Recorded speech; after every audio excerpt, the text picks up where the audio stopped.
Good morning, everyone. Today is the 17th day of Black History Month. Welcome to our symposium. I would like to begin with a territorial acknowledgement. I would like to respectfully acknowledge that we are hosting this virtual meeting on Turtle Island on the unceded Lekwungen traditional territory of the Songhees Nation. We pay respect to their elders, both past and present, who have been stewards of this land throughout many generations, and we are committed to working towards reconciliation. Enjoy and have a great day. On Turtle Island, on unceded territory of the Lekwungen Songhees Nation. We pay respect to their elders, both past and present, who have been stewards of this land throughout many generations, and we are committed towards working towards reconciliation.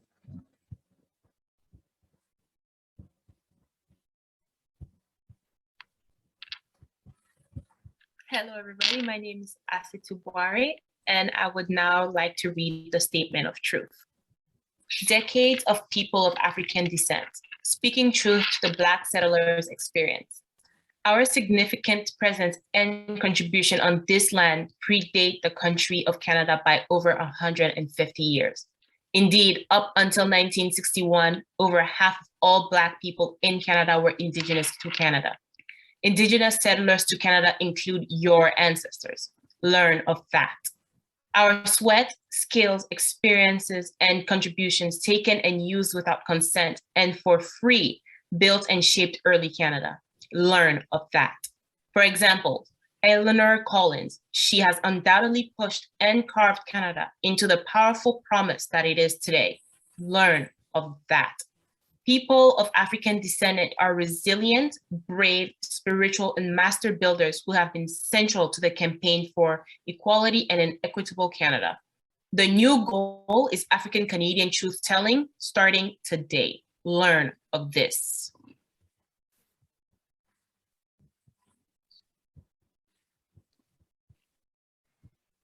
Good morning. My name is Deborah, and I will be reading the statement of truth in French.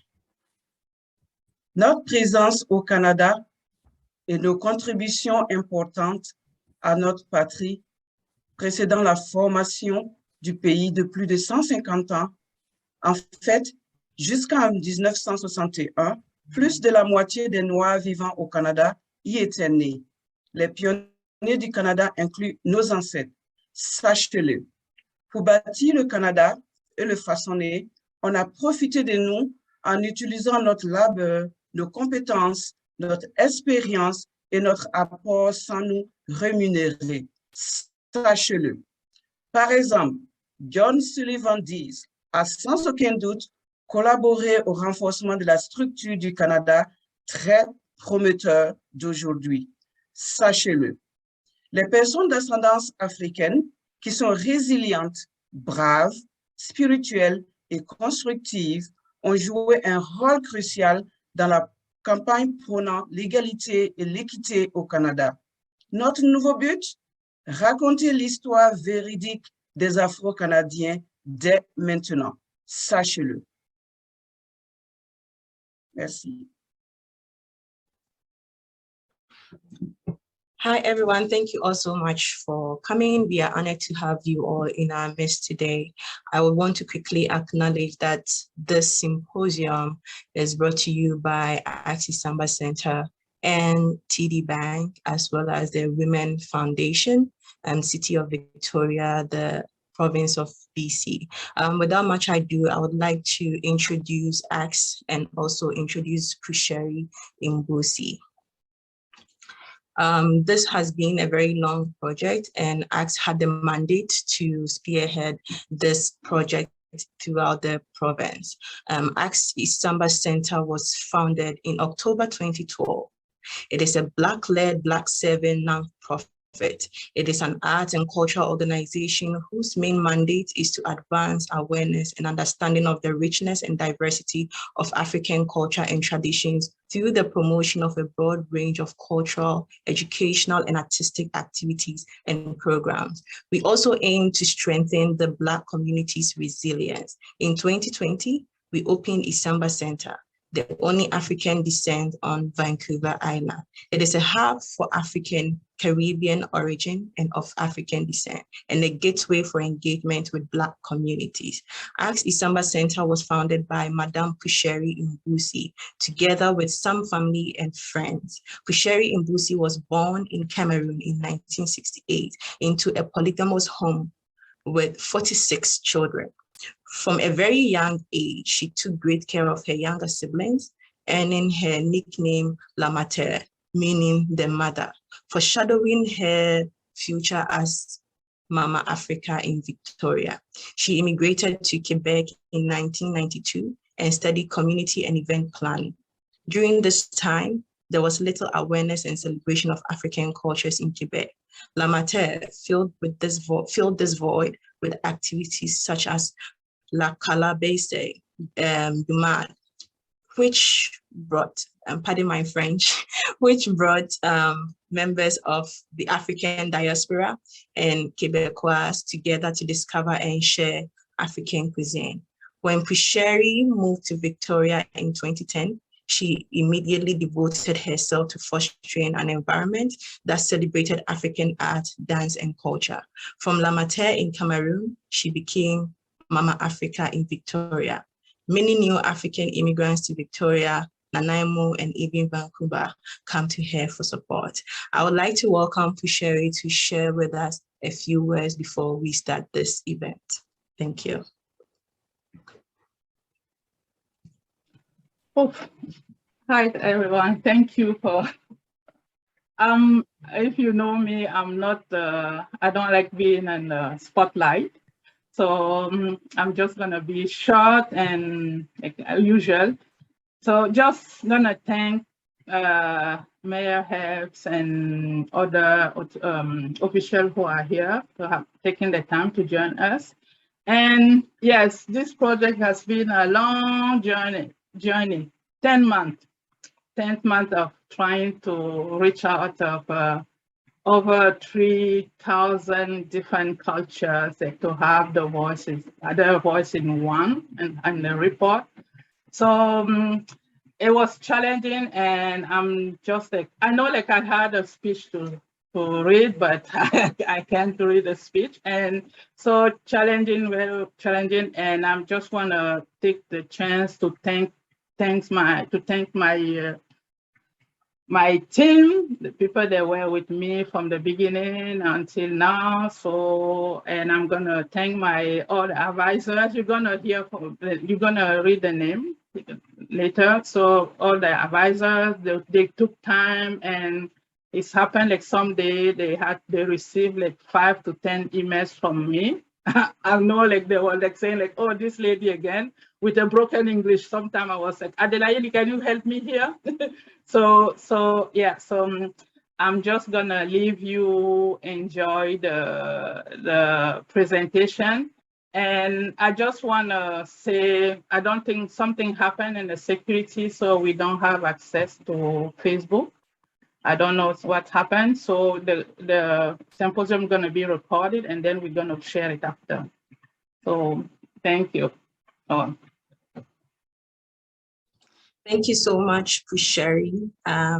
Indeed, the team has been great. They've been wonderful, and advisors also have been very supportive throughout this project. I'm not sure if Amos is here, but I know that Mayor Helps is here, and she would like to share a few words with us. So without much ado, I'll call on Mayor Helps to welcome us all as we sit on City of Victoria. Thank you so much, everybody. I will begin my brief remarks with an acknowledgement of the Indigenous lands that we're on here in the City of Victoria, the lands of the Songhees and the Esquimalt Nations, the Lekwungen speaking people. It's a real honor to be here with you today. I'm so glad this summit is being recorded. I checked with Pulsheri in advance because I'm skipping out of my city council meeting now to come and speak with you. And so I promised my council I would go back, but I also promised Pulsheri that I will watch the proceedings from today. And also I do a weekly blog on my website, and that I'm this weekend will feature this work and in particularly the recommendations and findings that have come out of this really important work. So I can send a link to Pulsheri and just to do what I can to support this. I will begin by thanking Pulsheri and the Issamba Center and all of the people who have done so much work over the past 10 months to bring these really important recommendations to the province and to the city as well. And I'll talk about that in a moment.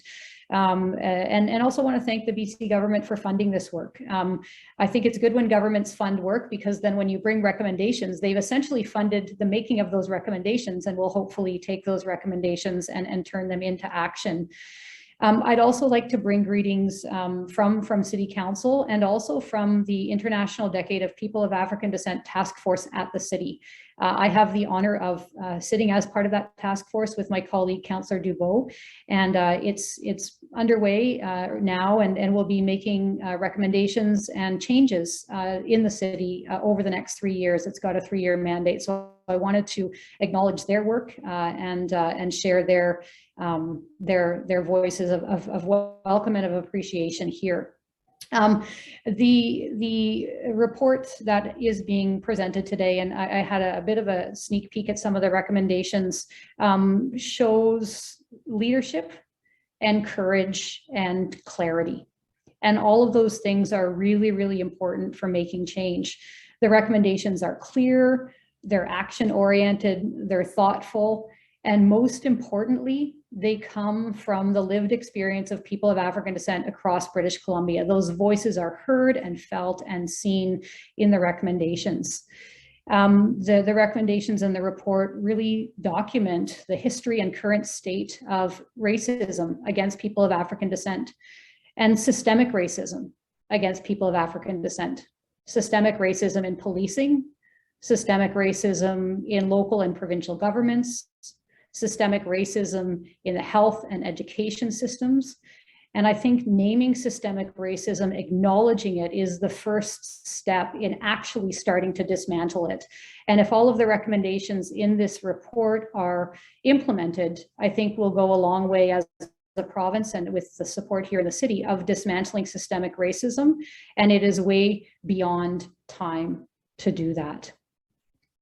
You can count, I know most of the recommendations here are made to the province, but you can count on the city as a partner in this work. The city has recently established an Office of Equity, Diversity and Inclusion. We hired a member of the African descent community, Sylvia, to work in City Hall to begin to implement not just anti-racism training, but anti-racism training focused specifically on the needs and desires and ambitions of people of African descent. And we take that really seriously, that, you know, that BIPOC can really in some ways gloss over different people's realities. And so we're doing our work at the city, and even though these recommendations are made to the province, we'll read them and we'll take them seriously as well. Just a few heartfelt comments to close. I had lunch with a friend yesterday, and she said to me, we were talking about systemic racism, that it's time for the truth in its wholeness to be told. And the declaration that was read at the beginning is about telling the truth in its wholeness. And I want to thank you for your courage, and I want you to know that your mayor is here standing right alongside you, and I will do everything that I can to support and assist. So thank you so much. I wish you all the best for this event. With that, I will give my heartfelt hello and goodbye, and I have to go back upstairs to chair my council meeting. Thank you so much, Megan Haynes, for joining us. We really appreciate all that you are doing to ensure inclusiveness in our community. I'll also invite Mayor Fred Haynes to address the House. Thank you so much. I'm so privileged to be here. Can I check you can hear me? Can you hear me? Yes, please, we can.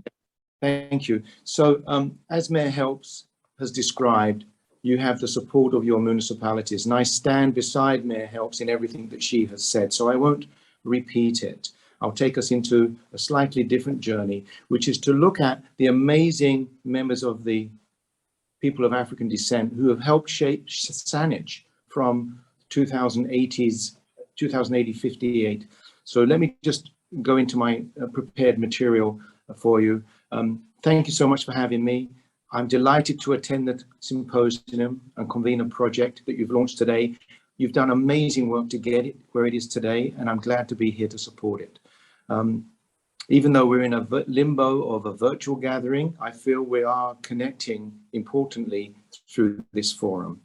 The research findings and recommendation of the Black in BC Convener pilot project are so important in beginning to move forward in terms of recognizing, promoting, and protecting the human rights of people of African descent. And I stand side by side with Mayor Helps on that, and will be here with you as we go forward. In Saanich, we're working towards building a community that promotes respect and where everyone feels at home. And we're also taking steps to put that into action. And we are seeing more members of the Black community in Saanich on our advisory committees, in our police department, at all areas where we have the influence of governance. In fact, there's another story here. Ages ago, during the time of the gold rush, there were Black members of the community who helped foundational parts in Saanich with our schools, churches, and economic vibrancy. I think you know some of this already, but I'd like to repeat it here. Amid concerns over annexation to the US, hundreds of Black settlers accepted Governor James Douglas's invitation to immigrate to Vancouver Island. And in Saanich, many of these pioneers became farmers, and the community regularly came together to build churches and schools. So there we have a group coming here to provide food, employment, education, and spiritual awareness. A number of families that did make it into the area of what was then Saanich at the time, and some of which is now Central Saanich. This includes the Alexander, Spots, Bennett, Ferguson, Fredison, and Lavender families. One family that arrived in Saanich from California during this period was Charles and Nancy Alexander, and their children arrived in 1858. So 160 years ago. And we had the marvelous recognition of the Black pioneers at the BC Museum on the weekend. It was wonderful to see those archives and meet their descendants in person. After finding success in the Fraser River goldfields, Charles Alexander purchased a farm near Shady Creek in Saanich, where the family would remain for the next 33 years. The Alexander family, by example, initiated and supporting the building of the original Shady Creek Methodist Church, and Charles was one of its first preachers. And as we know, that church continues today. A carpenter by trade, Charles Alexander was also a school trustee for many years and was involved in the transformation of the Temperance Society and the Agricultural Society. And the Agricultural Society continues today in a reformed format, but it's the same society.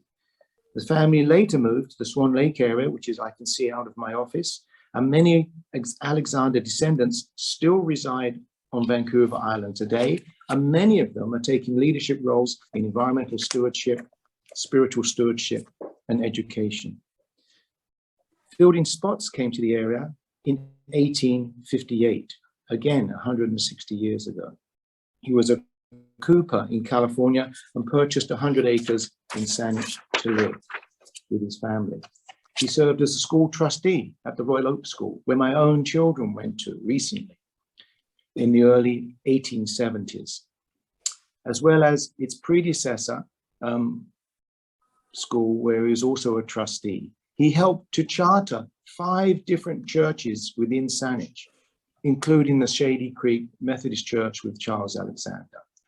I hope these tidbits around the rich history of Black settlers in Saanich have been of some interest to you, but more importantly, it shows the real need for the vibrancy and creativity and abilities of the Black members of our community to be fully enmeshed and enabled with all our governance organizations.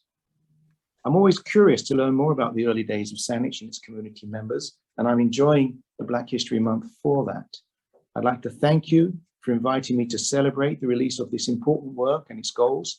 And like Mayor Help said, we will stand with you in making sure that they're achieved. It's a pleasure and an honor to be here. On behalf of the District of Saanich, our council, our staff, I'd like to thank you for bringing these important issues to light. I'd also like to thank the 15 members of the Black community who joined with us in 2019 as a caucus and spent a year in workshops with Dr. Musa Magasa and many others in giving our feedback to our police department, feedback to our organization on what we can work on directly within Saanich. It's my honor to be here, and I wish you all very well. Thank you so much. Thank you so much, Mayor Haynes, and thank you for all the support that you've been giving to this center. We really appreciate you. I would like to announce that we have Parliamentary Secretary Rachna Singh with us, and I know she's been wanting to say a few words because this project was initiated under her leadership. And it is through her that we are here today. And we want to really appreciate her for making time to join us today. Pia Singh, the floor is yours. Thank you so much, Adelaide, and good morning, everyone. It's so great to be here. I'm joining you virtually from the traditional territories of the Lekwungen-speaking peoples of the Esquimalt and Songhees First Nation. Thank you to the African Arts and Cultural Community Contributor Society for inviting me to speak today. And it is a great privilege to be here to celebrate Black History Month. As we all know, we have experienced what we have experienced in the last 2 years, and it has been extremely challenging. The uncertainty of COVID-19 has placed a significant strain on our health and well-being. We know the impact of COVID-19 will be felt for many years to come. But out of this hardship, we have seen stories of people, communities, and businesses coming together to support each other, which is really great to see. While everyone has been affected by COVID-19, we also know that the pandemic isn't the only challenge faced by the Black communities in British Columbia. There are many other difficulties and hardships and emotionally wrenching events. We were all horrified to learn of the tragic murder of George Floyd in May 2020. This senseless and tragic event sparked marches in support of the Black Lives Matter movement in over 60 countries across the globe. We also recognize the ongoing impacts of systemic racism and discrimination that Black communities continue to face here in British Columbia and around the world. I recognize that Black communities in BC are diverse and have long, vibrant histories here. There's incredible innovation and brilliance in Black communities that we see in so many facets of our society. But despite being a vital part of this province since 1858, Black British Columbians continue to face marginalization with their histories and contributions little known or celebrated. This needs to be addressed and rectified. BC should be a place where Black communities feel at home and where Black British Columbians can take advantage of all the opportunities BC that is available in British Columbia. As government, we know that the status quo is not good enough. That's why addressing anti-Black racism is a significant priority for us. We are taking action to deliver lasting change to better support BC's Black communities. We are also working to recognize the historical wrongs that this community has experienced. As part of this, we are committed to recognize the International Decade for People of African Descent. We have met with community organizations on various topics over the past year to better understand the barriers faced by the Black communities throughout the province. We covered many topics, including healthcare, mental health, education, and support for businesses. I know that the African Arts and Cultural Community Contributor Society have also been leading discussions of the experience of Black communities in British Columbia. And today they are releasing the findings of those discussions, as well as key recommendations for government. I would like to thank everyone involved in the incredible work that's gone into this report. It brings together findings and recommendations based on almost 2,000 responses to the Black in BC survey, as well almost 40 other community conversations and meetings. There are recommendations for actions across government, which we are looking forward to reviewing in more detail as we collectively work together on moving forward and creating a more welcoming, inclusive society. One of the key themes we have heard is how collecting a race-based data will make a difference to Black communities in British Columbia. This aligns closely with our commitment to address systemic racism and gaps in government services through new legislation, allowing the collection of this data. This will help government to better understand how to address racism and discriminatory policies in ways that make a real difference. This spring, we will be introducing anti-racism legislation that will pave way to collect this kind of information from people within the Black, Indigenous, and other racialized communities. Safeguarding this information and protecting privacy will be essential protection that will be built in. And this legislation will help us to better understand the unique needs of racialized British Columbians and know where our priorities should be to address systemic racism. In this way, we can focus on supports and funding where they are needed the most. And we know that this is a complex issue and we must proceed cautiously and with care and understanding. And we will continue to work in partnership with communities to ensure that they are part of the conversations around how their personal information is used. These conversations will be critical to decide together what information should be collected and how. I again want to congratulate the African Arts and Cultural Contributors Society on this symposium, and thank you again for all the work that you have done over the past year. Reports like this one are critical as we work formally to recognize the International Decade for People of African Descent. We know that there's a lot of work ahead of us, but we are committed to address racism in all its forms. And it's essential that we continue this work alongside the communities that are most impacted. That's why we will continue to listen, to engage, and chart a path forward in partnership with many groups and organizations that are doing incredible work in the province. Together, we can make this a more welcoming and inclusive province for everyone who lives here. Thank you so much for having me.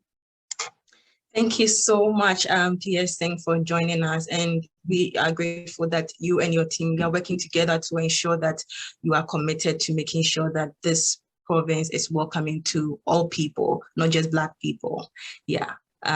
I'll call Terry to introduce our next performer or speaker.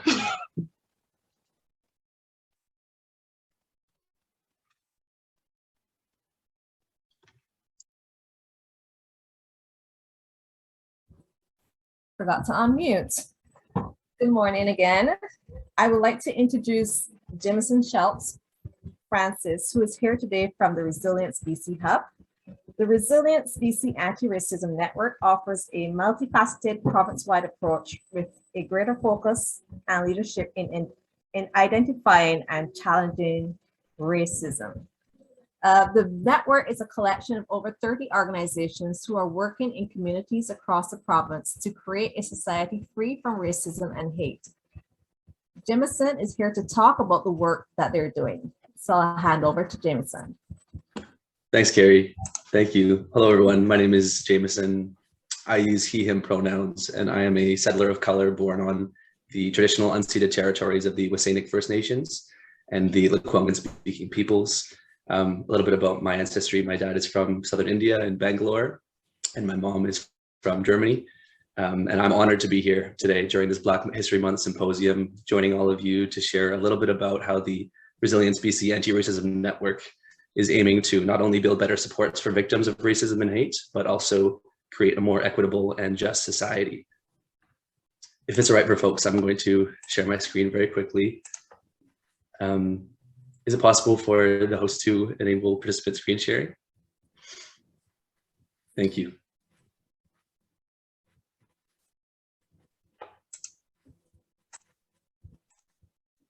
Perfect. Thank you very much. Just give me 2 seconds here. I'm just going to make sure that my share sound is on. Perfect.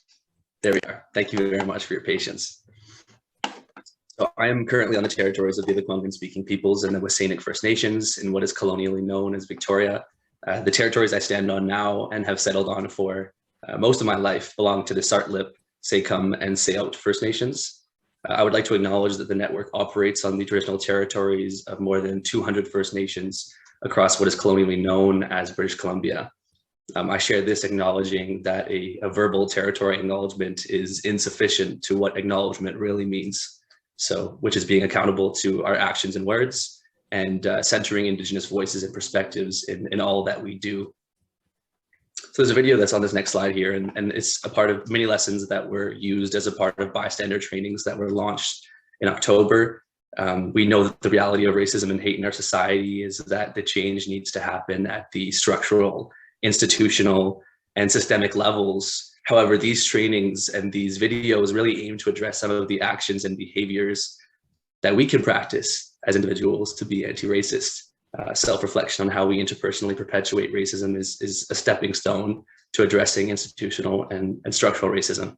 So I'll play that video very quickly now. I came in 2009 to the Coast Salish territories of the Wasanic, Songhees, and Esquimalt nations. And it was on these territories that I learned how to actively operate in allyship with Indigenous people in a way that is collaborative. But what I do know for sure is that a territorial acknowledgement is deeply insufficient to what Indigenous people are actually asking for, which is land back. An anti-racist is someone who takes active steps to end racial inequity and take personal steps to disrupt the status quo. What that looks like is believing that racism is everyone's responsibility and everyone's problem. People want to be anti-racist. I don't know too many people that actually work and walk in ways that want to create harm to other people, racially, genderly, through class. They don't want to, but it's not something that comes out of good intentions. It's a conscious decision. I really want us to move away from the idea that if I'm just nice enough or I'm just polite enough, that it's anti-racism. It requires your active involvement. It's not something that we just hope with good intentions will emerge by putting people in a collective room or gathering people for a photo op, or, you know, like that does not equate anti-racism. It'll actually equate when these persons feel heard, feel safe, feel dignified in the spaces that they occupy, where we actually see people living in safety and not tolerance, you know, like actual safety. To be an anti-racist, you have to find your own path, and whether that's how you engage with your personal people, how you engage with your family, how you engage at work, how you engage on the bus with a stranger that you don't know, you have to make conscious decisions every day to be anti-racist. And so what it looks like, it's massively different for everybody, and I can't choose that path for you. You have to make that decision. I think everyone can do it. It's just up to you to figure out, well, do I want to?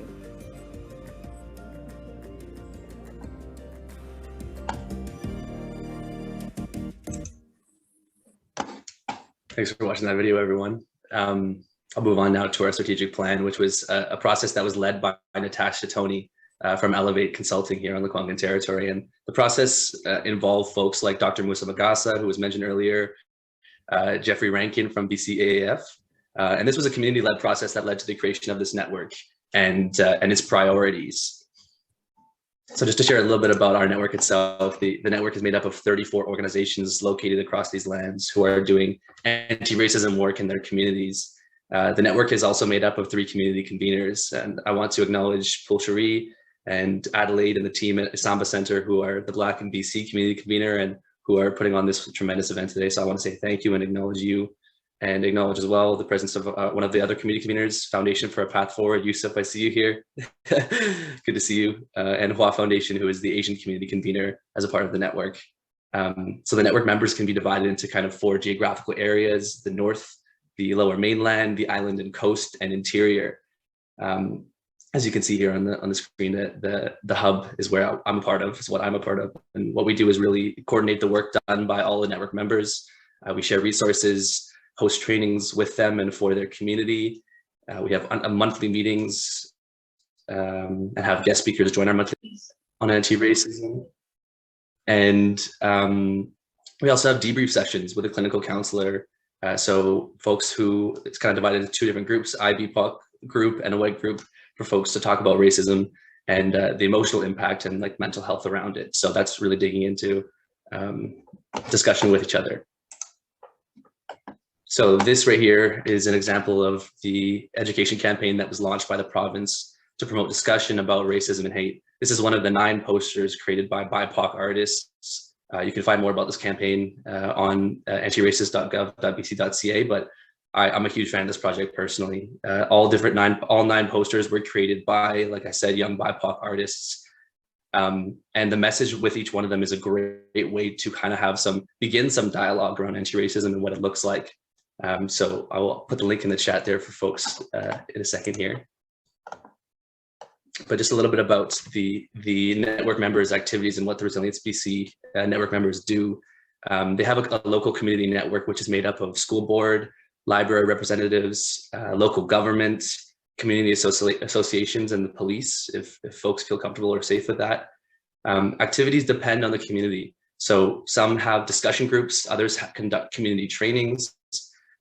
As I mentioned during the videos, the Hub has recently launched a series of bystander trainings for network members, hoping to engage and equip targeted groups with the skills to deal with racism and hate.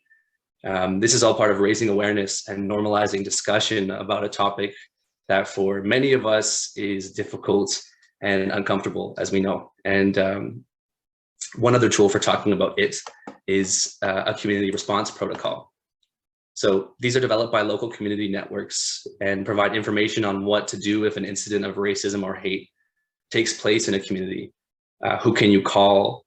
What are the resources available for victims? I'd like to note that this is a work in progress. We know that the prevalence and impact of racism in the community is massive, and there is a gap in what's actually available to support Black and Indigenous folks and racialized individuals more broadly when confronted with racism. So this is really a living document.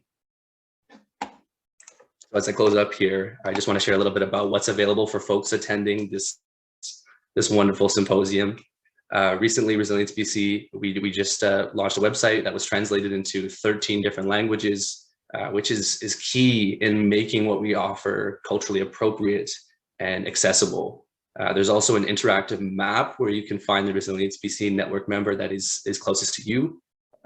You can find stories related to racism and hate from around the province, courtesy of Here Magazine, who is doing incredible work in the community. So shout out to Here Magazine. And you can also find some learning resources best to what your learning style is. So videos, podcasts, reading or online learning platforms. So I just want to say that that's available for folks as well. And social media wise, you're invited to follow us on social media, and what we're sharing is resources and artwork done by folks on these lands. The example of what's on the left here, the NWAC Action Plan, which is the Native Women's Association of Canada.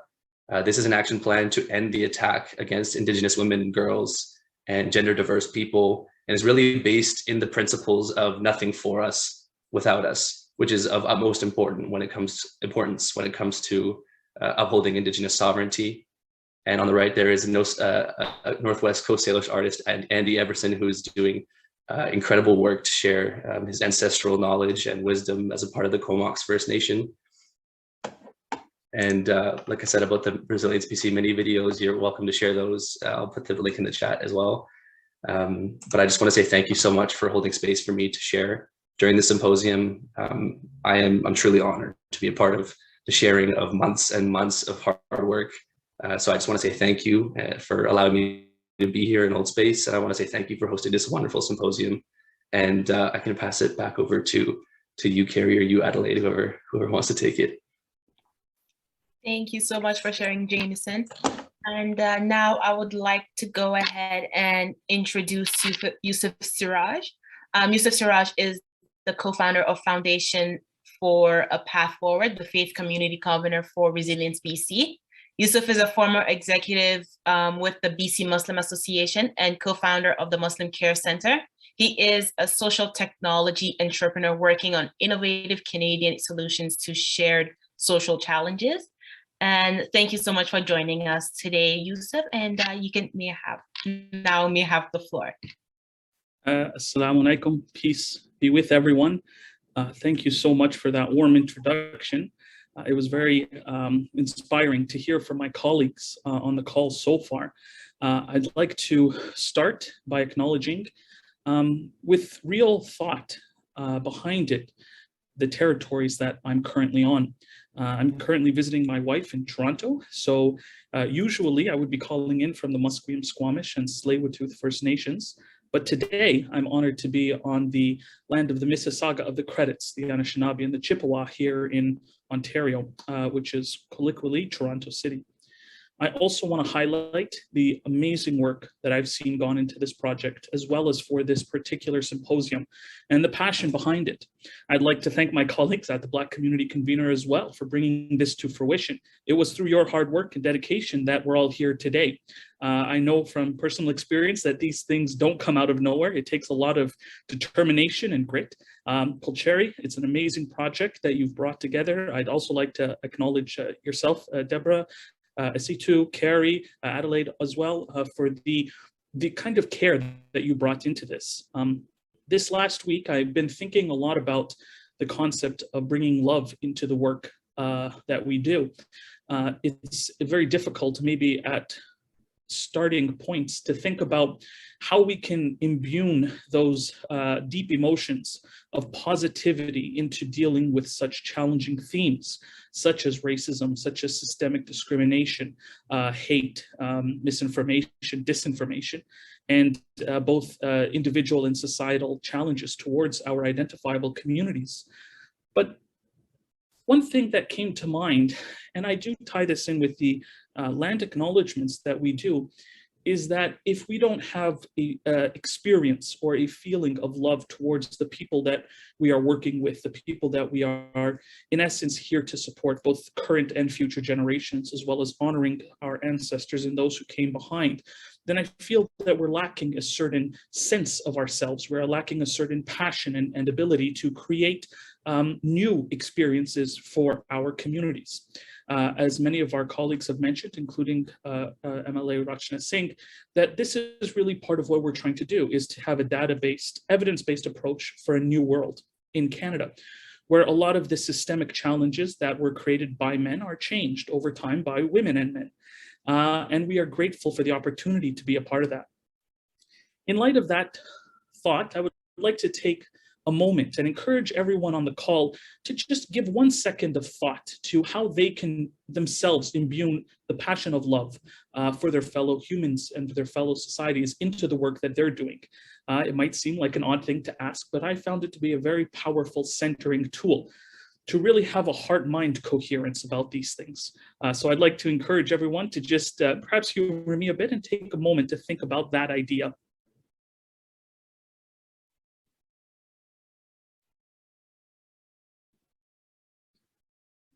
Thank you. Now, one thing that came up, Jameson, you actually brought it up, was the idea of anti-racism. Many folks who I spoke with, they fail to understand why we call it that, why we articulate the work in that light. As people from identifiable minority communities might better understand, is that if your house is on fire, you're not calling water architects or gardeners. You have to call a firefighter, someone who can deal with the actual problem as we coherently work towards other forms of community well-being and solutions. Anti-racism, I link to the work of a firefighter. In many respects, our societies are on fire. And the reason for that is because of centuries of discriminatory racist policies built into systems, in many cases intentionally. And we, as a community and a society here in Canada, are the inheritors of that system. While many people might not themselves believe in it, and I do believe personally most people don't even know they exist, these systems are designed to segment our population into certain spheres of power, with most people not of a certain heritage or background having no power. Now, the challenge why that needs to be addressed collectively is that because the harm that it has done, not only to individuals' mental health, their well-being, their economic opportunities, their families, their cultures, their communities, their societies, greater Canadian society, and in part global society, is something that has to be addressed. part of the vision that I find so inspiring behind the Decade for African Heritage is that we have seen systematic understandings change, and yet not systematic systems change. So what we are trying to do collectively, whether in our individual or organizational or governmental elected roles, is to be at the forefront of that process, to show it's possible. One thing that brings me infinite pride and gratitude is to be in British Columbia, a province where they're taking this concept seriously. Many people from all across the political spectrum have recognized that for us to be in a situation where everyone is able to partake in the Canadian dream, to be able to benefit for themselves and their families and their neighbors, we have to address these challenges. At Foundation for a Path Forward, our work is to bring together faith communities to deal with these shared issues. Partly because of the issue of it being faith communities, we have a slightly unique situation where we're working with multiple racial groups. Now, that could be the white community, Asian community, Black community, Southeast Asian community, across racial lines because of the shared faiths that many of these communities have, whether it's Christianity, Islam, Judaism, Sikhism, traditional beliefs, indigenous religions, Buddhism, Hinduism, and so on. We've seen that there's such a passion amongst people to actually have change happen in their lifetime that we can no longer say or allow for our elected officials to give just, good intentions. We have to have passionate people at the forefront of this, changing these systems. And the reason why is at the root cause of all societal problems are these issues, racism and discrimination, designed to keep parts of our communities and our country segmented from the ability to advance and to achieve what everyone has the right to do, according to our Charter of Rights, and from a faith perspective, our God-given rights as human beings. Now, when I look on this call and I see everyone here gathered today, I am unbelievably impressed by the amount of knowledge, the amount of education, expertise, passion, experience, and wisdom that is gathered to address this shared challenge. I want to thank every single one of you for being here, to taking time out of your day to represent and support our allies, because we are, as one another, allies to each other. I found that to be another learning that really helped me in engaging with this work, is that we're not alone, and we're not just here for ourselves. Each one of us has a unique challenge in how we are experiencing racism and discrimination. As a Muslim, I'm sure you're all aware that Canada has the terrible distinction of being amongst G7 countries, the #1 country with murders of Muslims by Islamophobic attacks. And that is something that, you would think in Canada, but as we've seen over the last few weeks with the trucker protests, they are infiltrated by white supremacists. Many of the people who started it were maybe had a good intention, but again, any excuse to drive a wedge between Canadians, certain segments of the population take advantage of that. A lot of the work we do is in addressing the threat of online hate, as well as disinformation that is targeting communities, segmenting communities, pitching communities against one another in order to weaken our collective strength in addressing systemic change. What I would like to encourage everyone to do here is to take that power that we have, love for one another, and now channel it into an understanding of what unique challenges are for everyone. Because when we look and open our hearts to addressing the difficulties that our allies are facing, we make ourselves stronger. We make everyone stronger. I want to, again, frame this in a way that hopefully becomes an action item.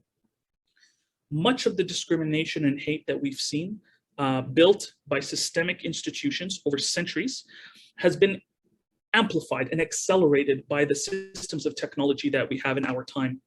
The previous situation where if someone wanted to harm a member of the Black community or Asian community, as we've seen so recently, is it would take a lot of work to get like-minded individuals together.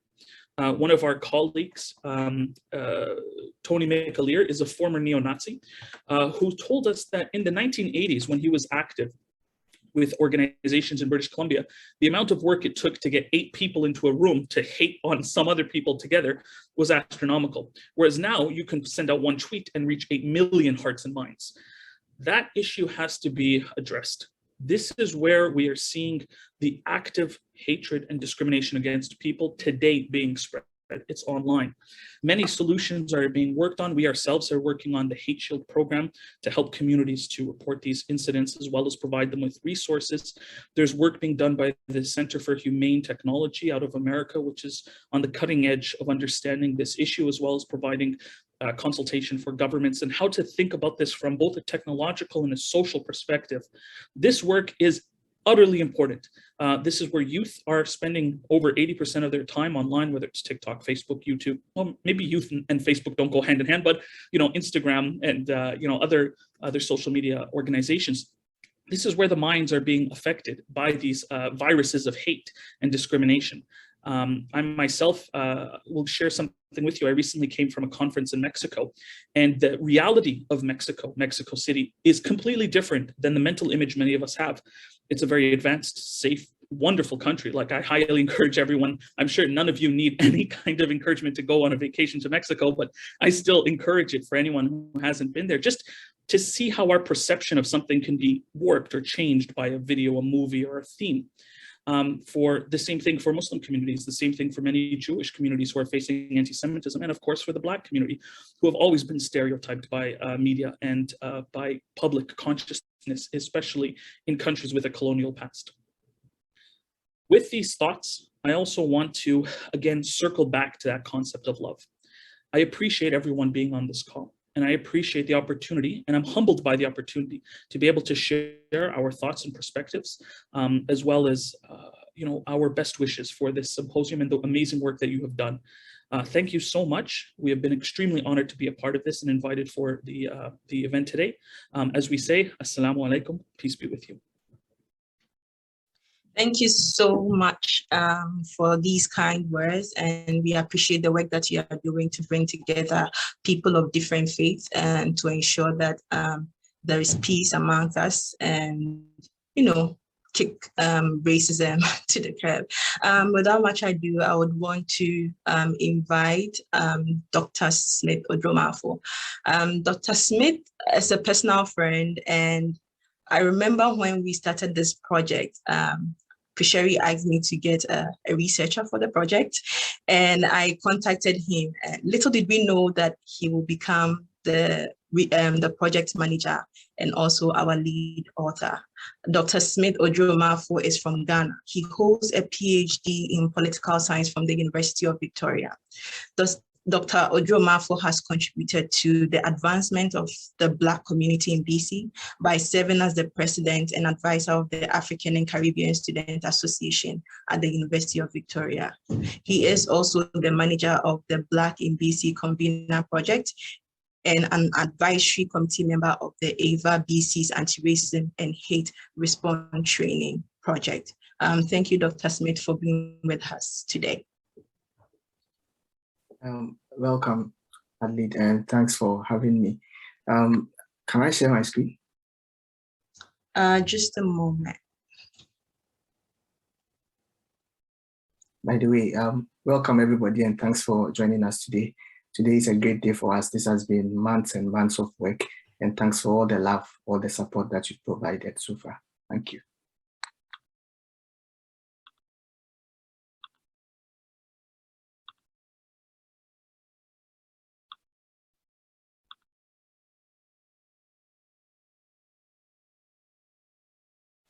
I hope you can see my screen. My job basically today is to give a project overview. We thought it's only fair for the community to know where all of these recommendations and all of these ideas, all of these graphs and data are coming from. So I'll quickly and briefly walk you through what you've done so far for this project. Yeah, so basically, I will be providing the objectives for the project, and then the guiding principles for the project and the structure of the report. We think that knowing the structure of the report really helps you and guides us to appreciate why the report is provided the way it is and why we have certain things in there or not. So basically, our project has sought to understand the needs and concerns of persons of African descent in British Columbia. We've sought to understand the agency of persons of African descent in British Columbia. And this has been very, very important for us, that amidst all the challenges, there has been a lot of resilience, a lot of initiative within the community, and it is very important to highlight those. The plan is that in so many instances of where we try to seek change, there's no need to actually reinvent the wheel, because we are doing a lot of these things and we just need to be acknowledged and then to be supported, and for these projects to be scaled across the province and beyond. And another objective was to collate actionable policy recommendations from the community. So that is what you have in the report. And then one thing that has also been very significant for this project is the deepening of avenues of or for intra-community engagement. It has been just lovely. The kind of reception that we've had for this project from the community is just inspiring, and we just hope that it continues like that. We even set up the advisory committee, and that has been very, very, very useful, because people have brought on their expertise, their knowledge, their experiences to deepen what we have today. And we once again thank the community for that. And all of these things that you see in the reports, the recommendations, the statistics, have been based on the ID pad, the ambitions of the ID pad, and then the International Decade Canadian Strategic Action Plan also.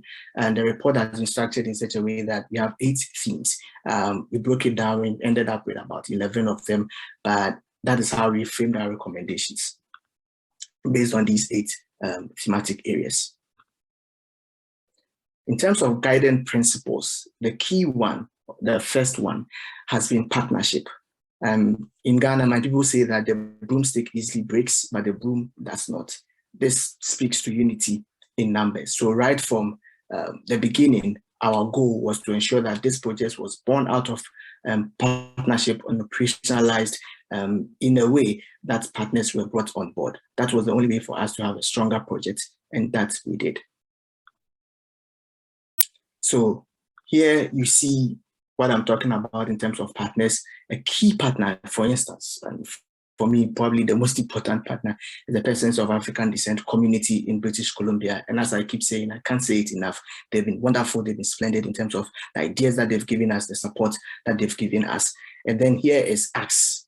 We are just a container, and we are very intentional about that, because the plan here was not to impose our ideas on anybody. The plan here was to listen and just carry on the information to the relevant quarters, which include the BC government, which is a key policymaker and policy implementer, and we hope to sustain the relationship that we started building with the BC government and all the ministries, especially that of the Attorney General.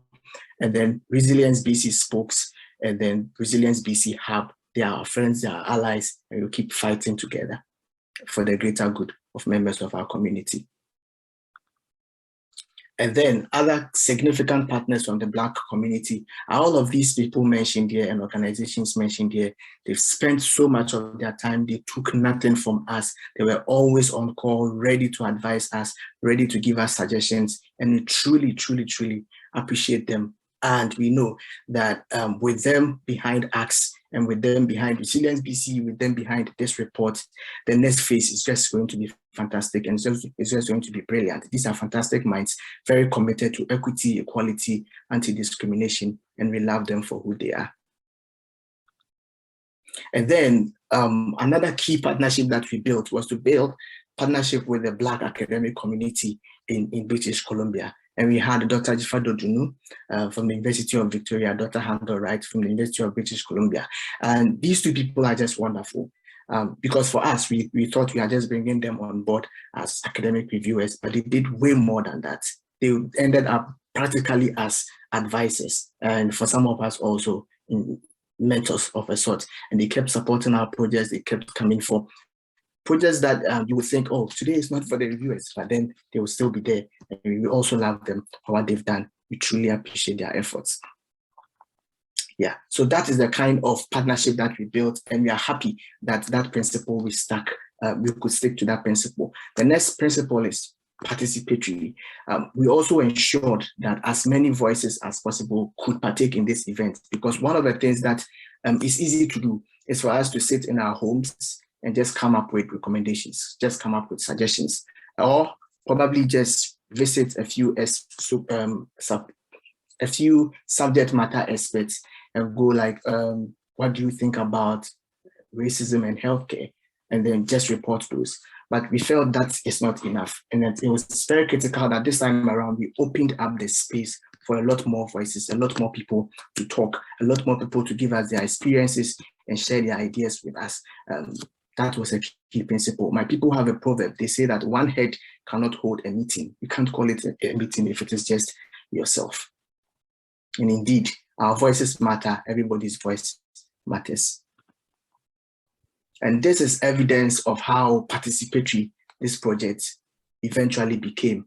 That if you look at our online survey, close to 2,000 people responded to that survey. Initially, our target was about 1% of the Black population in British Columbia. That would have been about, let's say, 500. And we ended up with close to 2,000. I think 1,500 of them would be from the Black community. And that is almost 3%. I think that we did a good job there. Maybe I'm blowing a trumpet, but I feel like that was a good job. And then we had 12 focus group meetings and community conversations. And across these meetings, we had over 350 participants and then 60 subject matter experts. And we even were so inclusive that even in British Columbia, we had focus group conversations in French. That is how intentional we decided to be about this project and how inclusive we decided to be about this project. Then we took part in pre-ministerial meetings, I think 8 of them, and then ministerial roundtables, 8 of those 2. And then we also had review meetings with our advisors, our fantastic and wonderful and very able advisors. So in terms of methodology, in terms of process, this is a good representation of where this report is coming from. So we started off with our online survey, as I said, over close to 2,000 respondents. And then we had our focus groups, our community conversations, our desk research, and then our ministerial roundtables, pre-ministerial meetings. And that is where we got our draft reports from. So once we're done with this, and let me just say that the importance of using all of these different methods was what the academics would call triangulation, and the value of that, because one single method could actually have a weakness. So we wanted different methods to cover up for the weaknesses of other methods. And we feel that this is a stronger approach to qualitative and even quantitative research. So that is where our report draft came from. Then once we had the draft, we went back to our advisors and said that, okay, based on what we heard, this is the draft. What do you think about it? And we had meetings with them. We took our time, listened to them. They gave us a lot of feedback, and that fed into the second draft report. And once we had that, we didn't say we are done. We still felt that sometimes in terms of concepts, in terms of framing, we could still miss something. So let's go to some subject matter experts. And that is where we went to our academic reviewers, Dr. on the right, Dr. Jifado Dunu, and they were splendid. They were wonderful in terms of the feedback that they also gave us. And then once we had that feedback, we went back and did the final report. I can't even tell you that as at this morning, we're still taking feedback and revising the report. But it's been an enjoyable process, and we are very grateful to everybody who has supported this project thus far. And the third principle, and the last principle here, is priorities. When we were done with the report, we realized that we had 98 recommendations. And how do you go through 98 recommendations? So one thing that we did was to sit back and look at the common themes here, and realize that across all the various thematic areas, certain key issues kept coming up. Accountability, representation, recognition, funding, access issues. So we decided to use this as a basis to then generate a statement of priorities that had 11 action areas. And this also is very important, or has been very important for us, because one thing that we really wanted to do was to make sure that our recommendations were actionable and clear. And I hope and believe that we've achieved that. And the final thing I'll talk about is the structure of the report. And this is the typical structure for most reports. So you find executive summary in there, introduction. And one thing that we do that I also like personally is the profile of persons of African descent in BC. So instead of doing the typical history of Black people in BC. What we did was to actually bring it a bit down. Start from James Douglas, think about the people who came from the US, the Black pioneers, and then link it downwards and make it clear that our history doesn't start and end there. It's been a continuum. It's been continuous. Black people, persons of African descent, have kept contributing to the advancement of socio-economic and cultural life in BC. And that is the thread that we wanted to draw right from the beginning till this day. And I think we did that. And then we discussed a bit about concepts, because again, there's a big conversation about, do you say Black? Do you say persons of African descent? And we try not to gloss over that issue and make a brief point on that and our choices. Then we also discuss our methodology and why we went for several methods, and then the essence of triangulation. And then the key aspect of the report would be the findings and recommendations for each team. So across the 8 main teams, and now broken down into, I think, 11, you'll find that we state the problem statement. So if it's education, this is the structure. We state the problem statement, drawing on available data, desk research, and then we bring in our own research from the survey, from the focus group conversations. Sometimes we bring in some quotes, and then we bring you some graphs, just to enforce the fact that a lot of these things are actually known already, and our reports and our findings have come to just sustain that already known knowledge. And then we have the statement of priorities at the end of it. And my favorite part is the model initiatives and organizations. Again, I'll keep saying that our communities are doing things already, and it is very important to highlight them. There's no need to reinvent the wheel in most cases. Let's just support them and let's just scale these initiatives that various organizations and sometimes individuals have embarked on already. What next? At this point, it's all about accountability. I think the community has done so well bringing the report to where it is now. At the next phase, it's about coming together again, sustaining the foundations of friendship, of alliance, of networking that we've built to then push for actual and real change. We cannot just throw the report out there and say that, okay, our work is done. For me, if you really think about it, this is just like 1% of the work. The real work is about policy, it's about accountability, it's about also love, as has been spoken about already, and ensuring that we come together to keep people on their toes, to even keep ourselves on our toes, and then promote the goodness in the recommendations that we have put together. Finally, I'd like to say a big thank you to the team, Paul, Sherry, Dom, Jonathan, Deborah, Sean, Adelaide, Saloni. As a project manager, your work is easier if everybody is competent. And I can just say that everybody was competent, everybody was kind, everybody was loving, and everybody was truly committed to this project. And I loved working with them. Thank you so much for supporting me. And I am also grateful to all the advisors, to some people have not even been mentioned here, but then they also really supported our work. So thank you to everybody, Resilience BC, the provincial government, Shifter, I think it's on the line, Valgenda, Alison from the Attorney General Ministry. That has been great. And let's just keep the foundations up. Let's just keep pushing for the recommendations to be implemented. Thank you so much. Thank you so much. I'm still getting used to calling him Dr. Odroma, because I'm used to calling him Mr. Smith. Thank you so much, Dr. Odroma, for this wonderful presentation. Indeed, the team has been great. It hasn't been easy. So many research has been done, and there were times that we have to work late just so that we could put things together.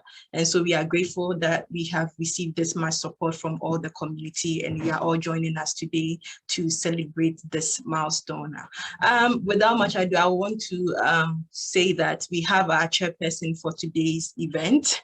He had a bit of technical issues, so he couldn't join us when we started, but he is here.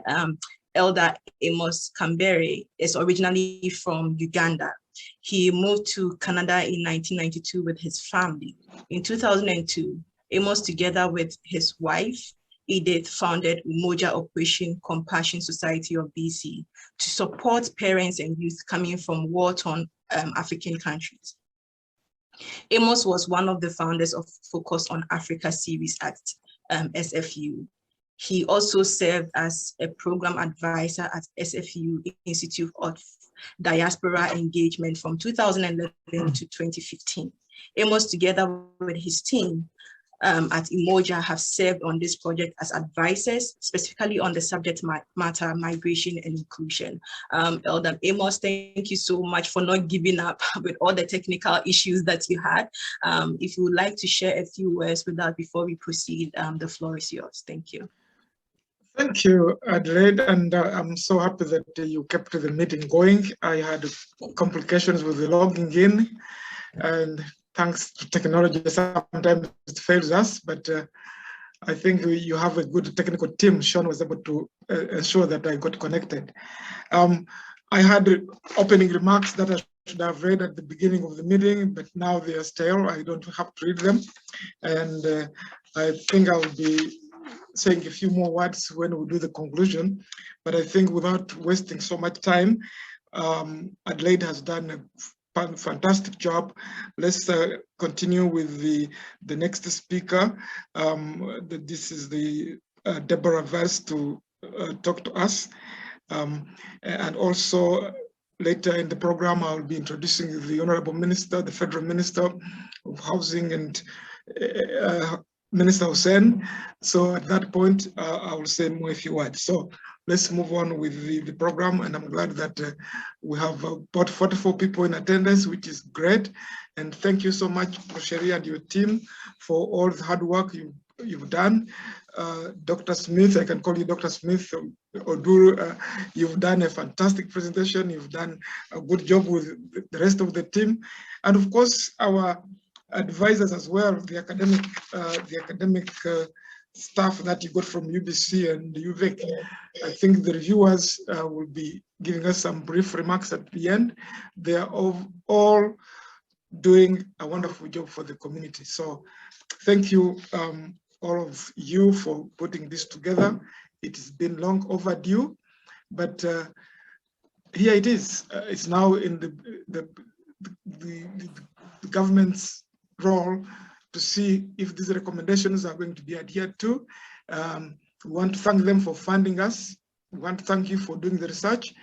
And the community has been so involved in this and invested in this. And let's see what the results will be once this work is put in process. The policymakers will look at it, will review, and we are hopeful that this is the time that recognition of the Black community in BC is at stake at this time. So let's move on with the, Deborah Vance in French to give us a few remarks. Thank you.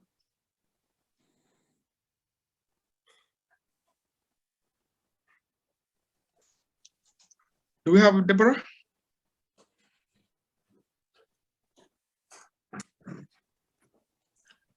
Hi, Deborah.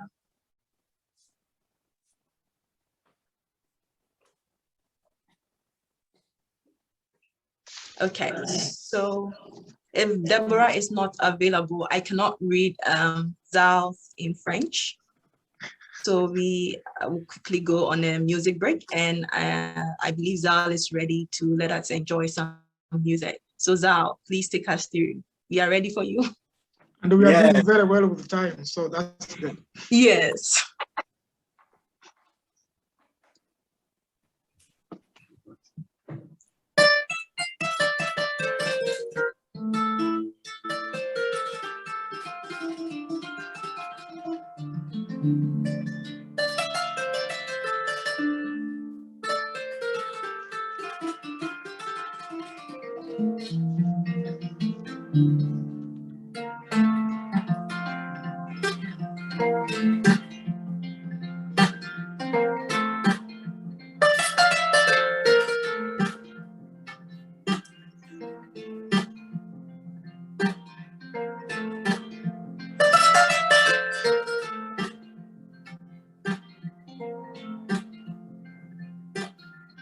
Jola kile, balule jola ibu, kele fabala tamba bebadia.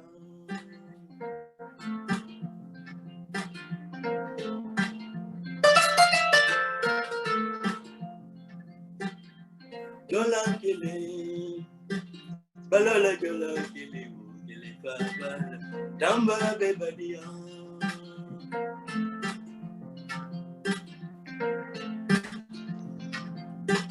Alayale jomizo, sabo mujuliti katekama. Jola kile, balala jola kile, kile fabala, tamba bebadia.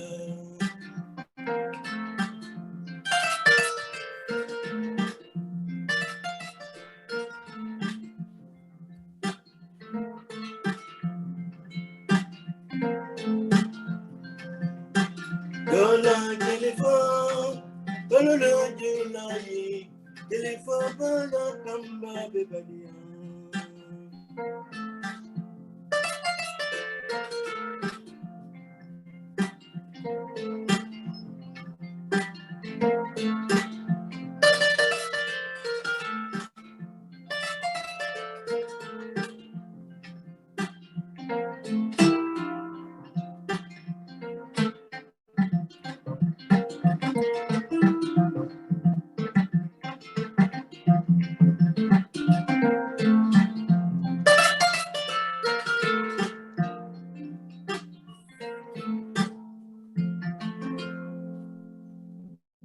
Thank you.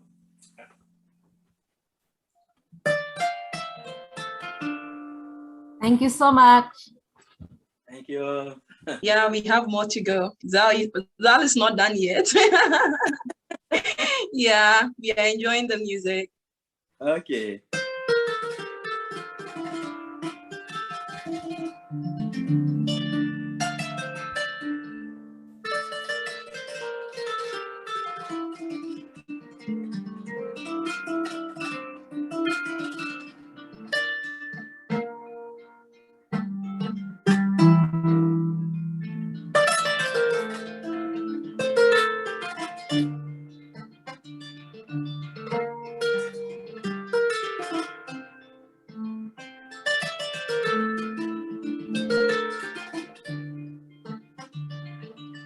Miniyamba tunga madambelo,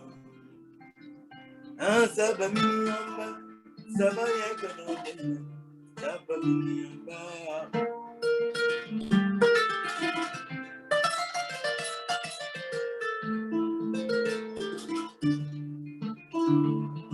Miniyamba tunga madambelo, Saba miniyamba, Saba yakanabela, Saba miniyamba.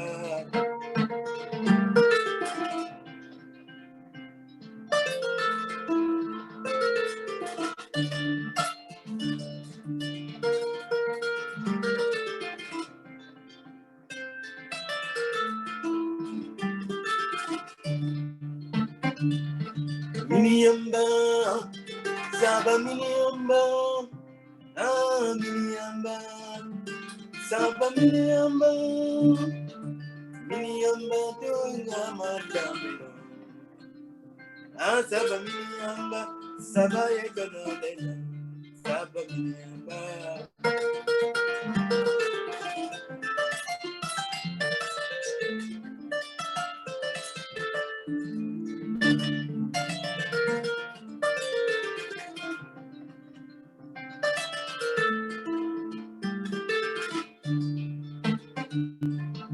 Miniyamba tunga madambelo,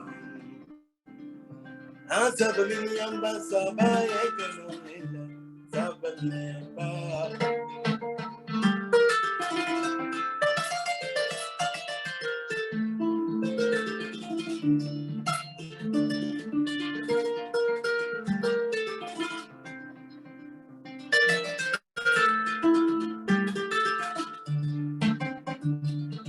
Miniyamba, Saba miniyamba, miniyamba, Saba yakanabela,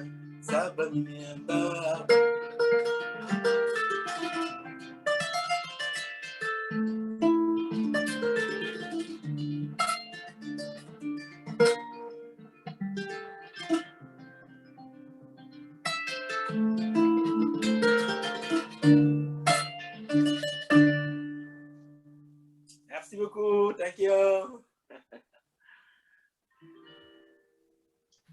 Thank you so much. Thank you so much. Thank you so much. So before we continue with the program, I would want us to take a look at our report and we see how well Kara has designed it for us. So just give me a moment and I will share on the screen.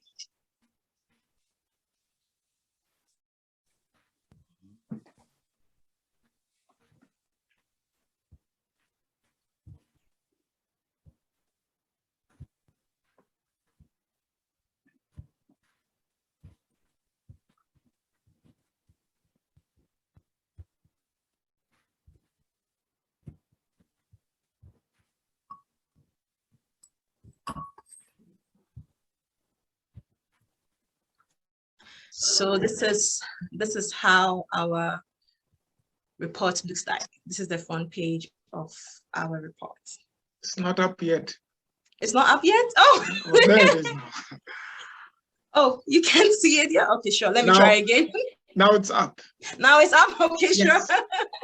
Okay, sure. Yeah. So this is how our report and the front page of our report looks like. Really bold and telling us, yeah, this is the Black in DC Convener pilot project.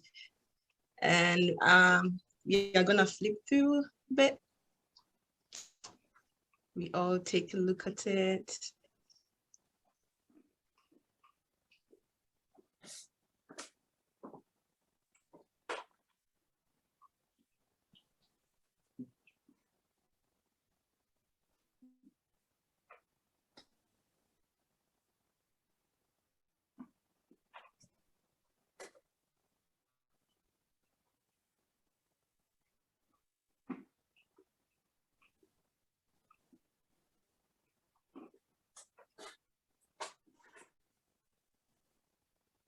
And as I do this, Dom will be preparing himself to give us a short presentation on our priorities of statement.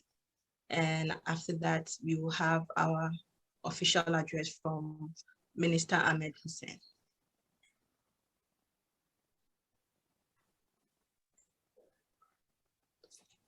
Yes, and that is the last page. And all credit goes to Kara Design. She's the one who helped us to put all this together. So thank you so much, Kara, for doing this for us. Okay, I can stop sharing now. So I'll call on Asitu to introduce Dom quickly. Thank you so much for sharing that report with us. It looks amazing so far. And right next up, we do have Dominique Mckay, and just a little bit of an introduction here for you. Dominique Mckay is the chair of the City of Victoria IDPAD Advisory Committee and a member of the Provincial IDPAD Action Committee. He is a French native speaker. Dom is also an active member of the Francophone community in BC. In those capacities and as a strategy advisor to the Convener project, he has taken part in various IDPAD implementations and anti-racism legislative frameworking engagements. Thank you so much for joining us here today, Dom and Dominic, and you can now have the floor.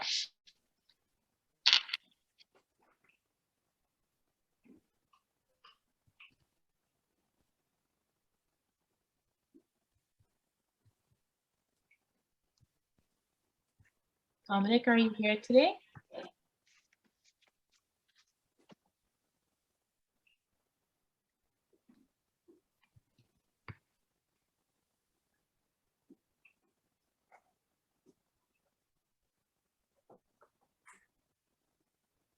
Can I be made? Yeah, there you go. Okay.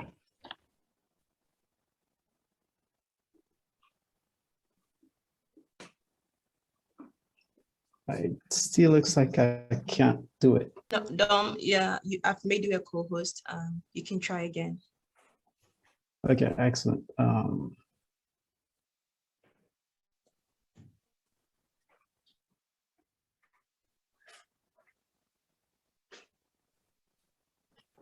Just realized that my camera shutter was actually on too. So thanks for the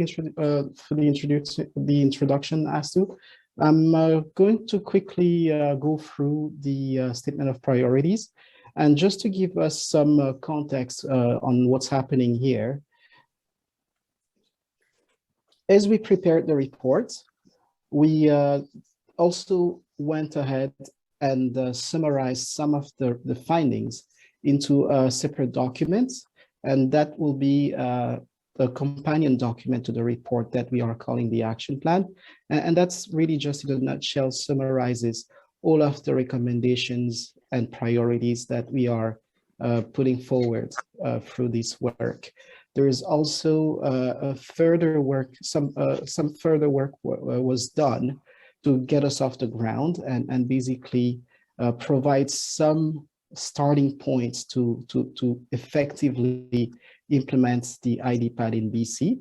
And we were then, we then came up with this very short document, this statement of priorities that will present the key recommendation that we hope to see the government act on in the 2022-23 year.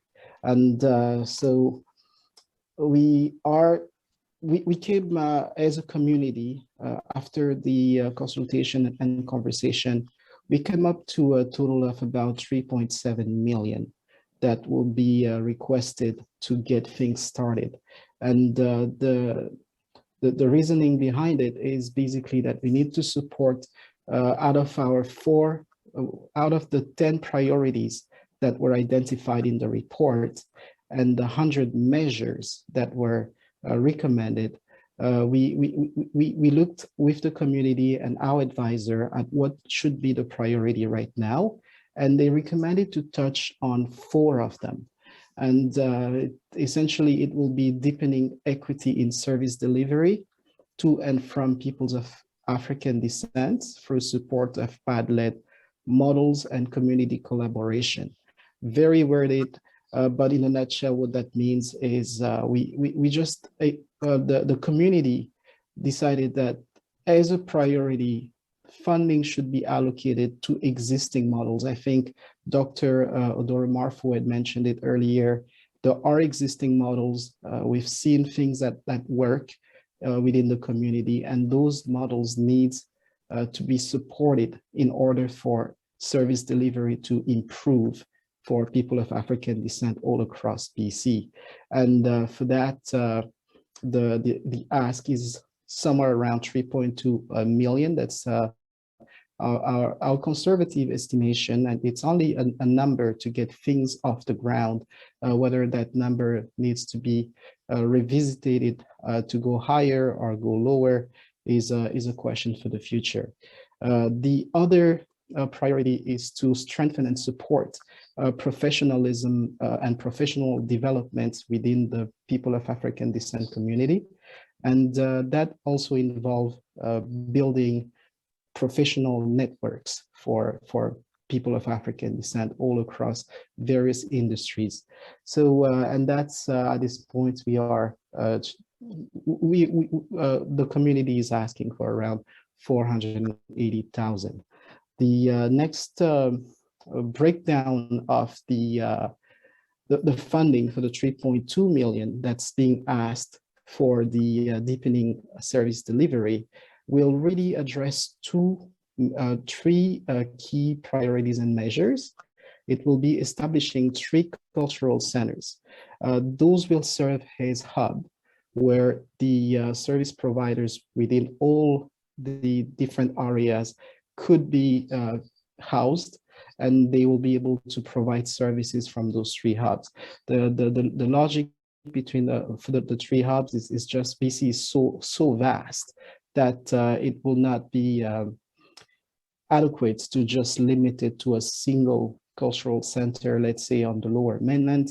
which will leave out the people on the island and the ones in the north of the province. So the idea is really to recommend those 3 locations at the very least, to provide that sense of community and a safe place for the community to meet and do work. There's also an ask for roughly 2.2 million to provide various grants across all of the 10 area of focus that the report is exploring. And as I was mentioning, there are 100 recommendations that have been made. And in order for those organizations that are already doing the work to deepen their reach within the community and deepen the quality of the work that they can provide to the community, it's imperative that they get adequate funding. And we've said it all along, it's been explored in the report. It's been explained where some of the issues are coming from, and the solution, at least a partial solution, a start to the solution, will be to get some funding for each of those areas. The final thing within this context here is to improve the awareness of existing services. I mean, whether it's a government service or a non-for-profit service that's provided to the community, we've consistently seen throughout the survey that over 90% of the respondent population was not aware of those structures. So they did not know where to turn to get the information, and that's simply because it's not getting to them in culturally sensitive ways. So those structures are out there, and the community strongly believes that an awareness campaign is needed for people to know where to go when they need help. The next and final part of this is just the support that's needed for professional development. So again, we are looking at organizations of professionals that are of African descent. We're thinking of the police that's been working very hard to try to put together a Black policeman association of sorts, as well as the Black BC nurses that have been put together already and that need a lot more support to strengthen their organizations. And the same thing is also applying to the network of Black teachers and Black school professionals, if I may say. The final recommendation really is an avenue for the province or any government that's funding these initiatives to create this individual and very direct relationship with the youth within the African descent community. And that's why we are recommending individual grants directly to families and to the youth, so they can establish that relationship and get closer to their governments. So once again, this will all be presented in a very short document. It's about 2 pages with a little bit more details, but not much more than what's been seen here. And that will simply provide some numbers to some of the priorities that we are asking be taken into consideration in order for the ID pads to be implemented in BC. With that, thank you to everyone for attending, and back to you, Adi.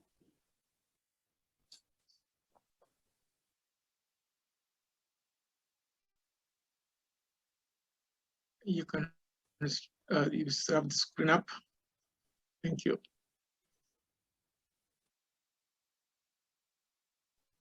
Thank you so much, Dom.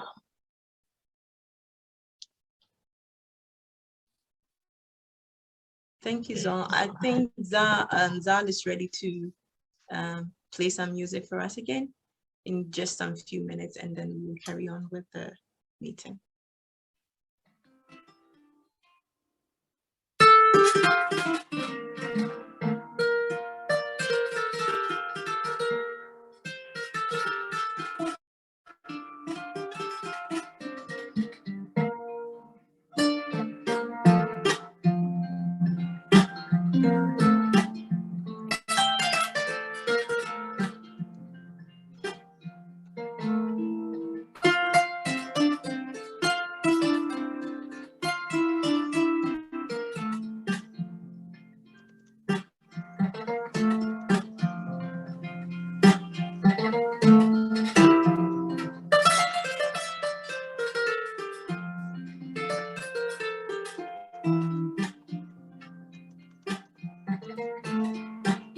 Bintang belum dalam masa ni sesi, menyubi kembali ke melodi.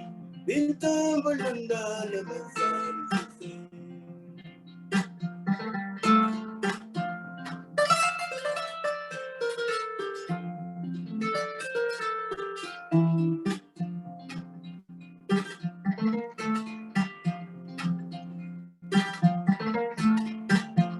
La ilaha, la ilaha, la ilaha, masa ni sesi.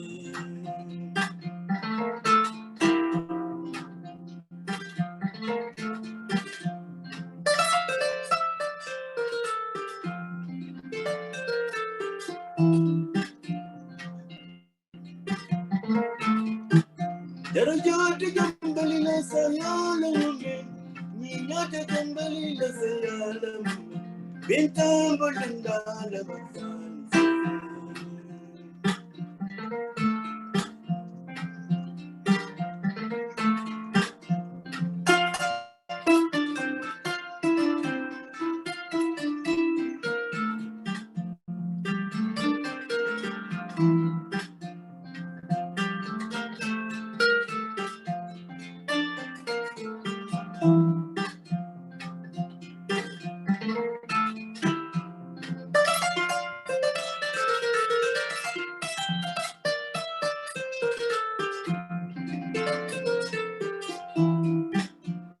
Darajat kembali lah saya lembu, minat kembali lah saya lembu, bintang belum dalam masa.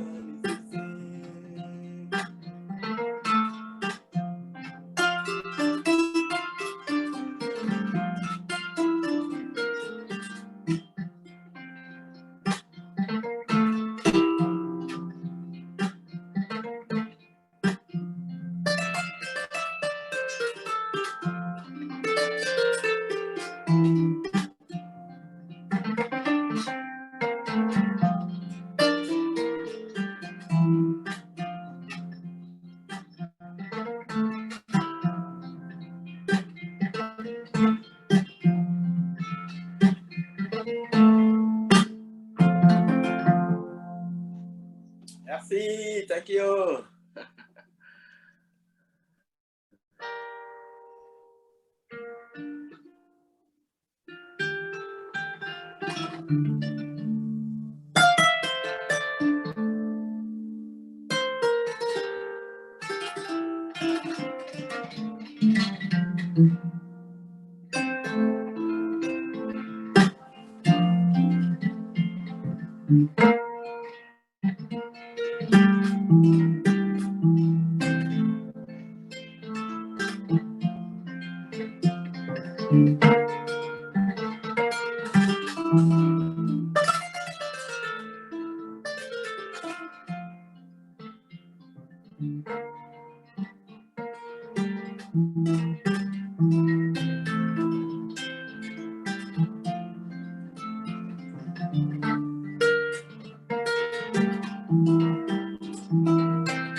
Merci, thank you.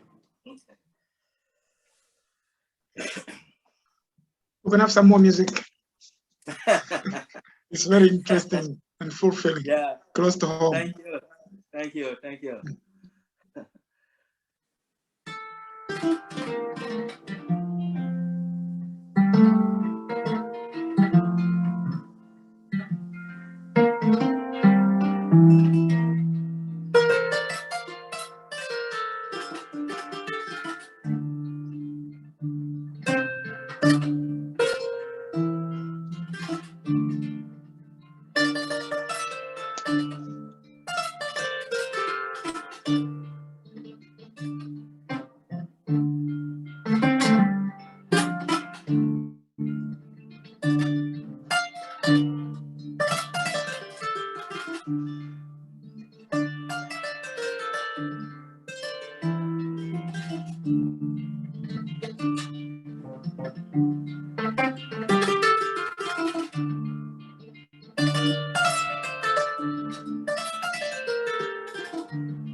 Don't be like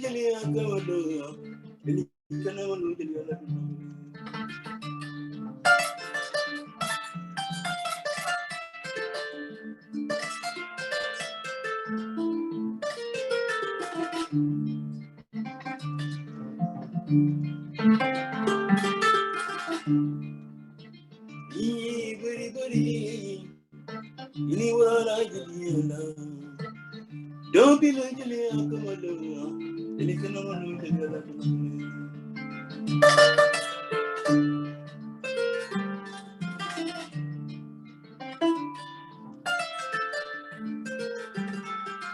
Don't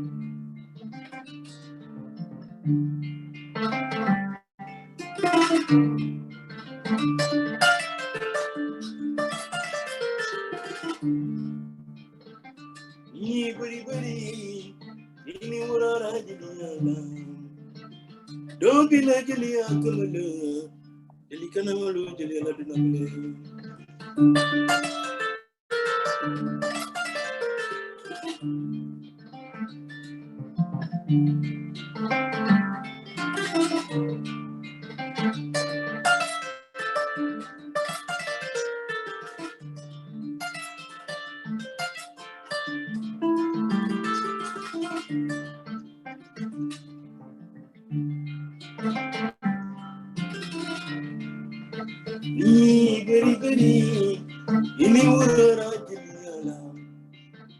Don't be like Julia Kamala, Delicanalu, Julia Dunamale.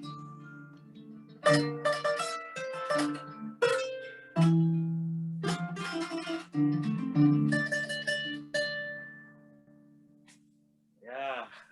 Thanks so much, Zal. Thank you. Hi everyone, my name is Aliyah and I'm just talking on behalf of Minister Ahmed Hussein. Unfortunately, he wasn't able to be a part of this amazing event today due to technical difficulties. He wasn't able to join.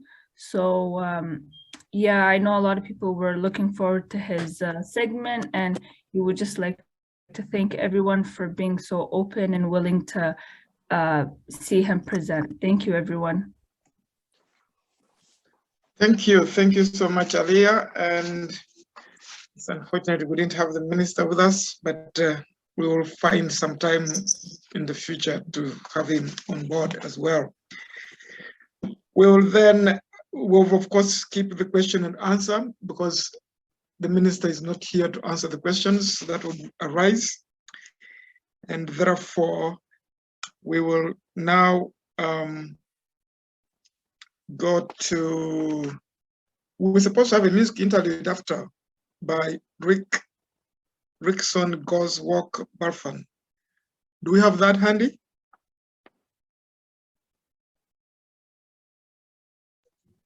I think Rickson is here with us.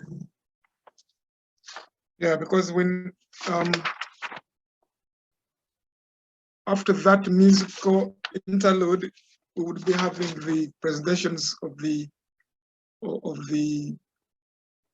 committees and advisories. So Rickson Gozi Walker Barfon will give us some bit of music.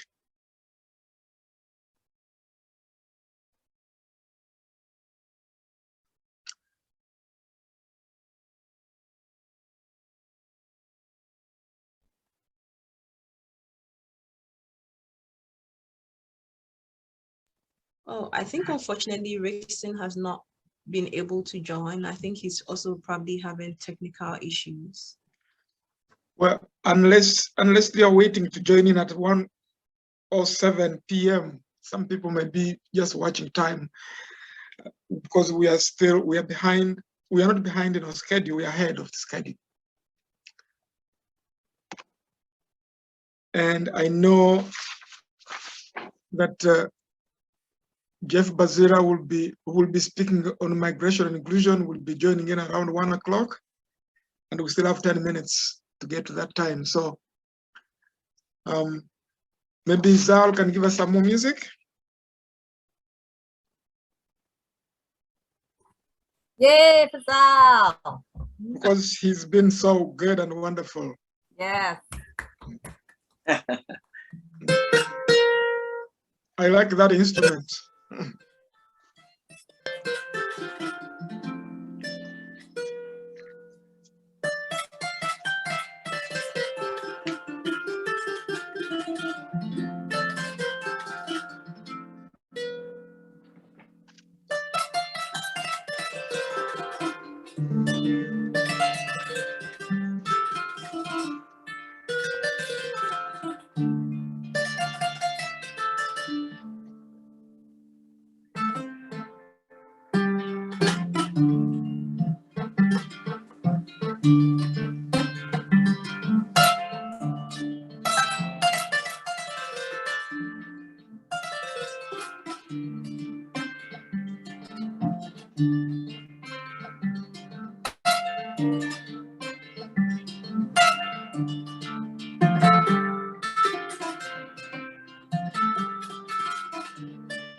Banile, ibanile, banile, sakamani bankamani bande.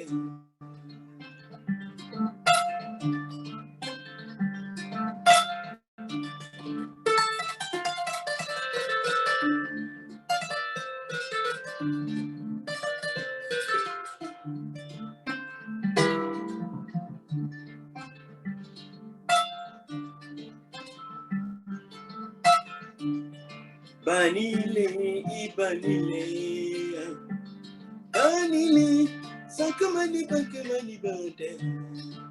Alale famani la batuliga.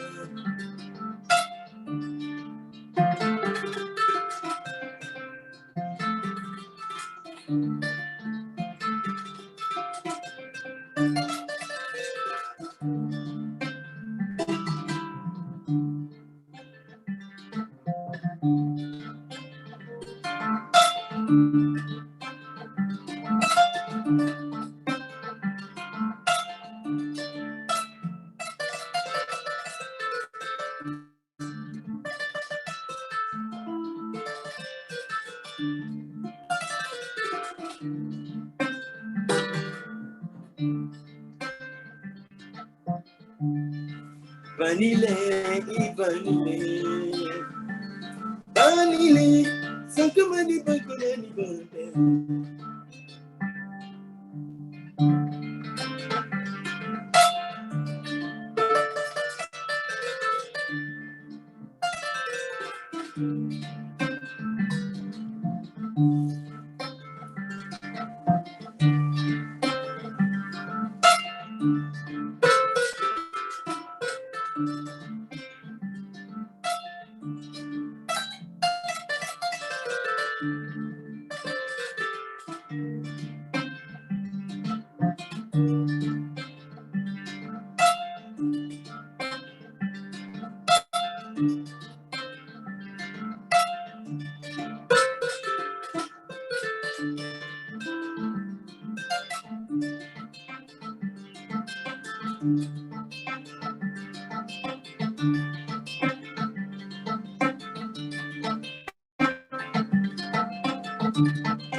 Thank you, thank you, thank you. That's good music.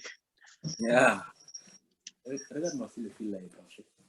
Your instrument is excellent. Thank you so much. You know, playing instrumental with one instrument and so beautiful like this, I really love it. Yeah. There you go, there you go. Yeah. Maybe one more song. Yeah.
Thank you very much. Thank you. Thank you. Welcome.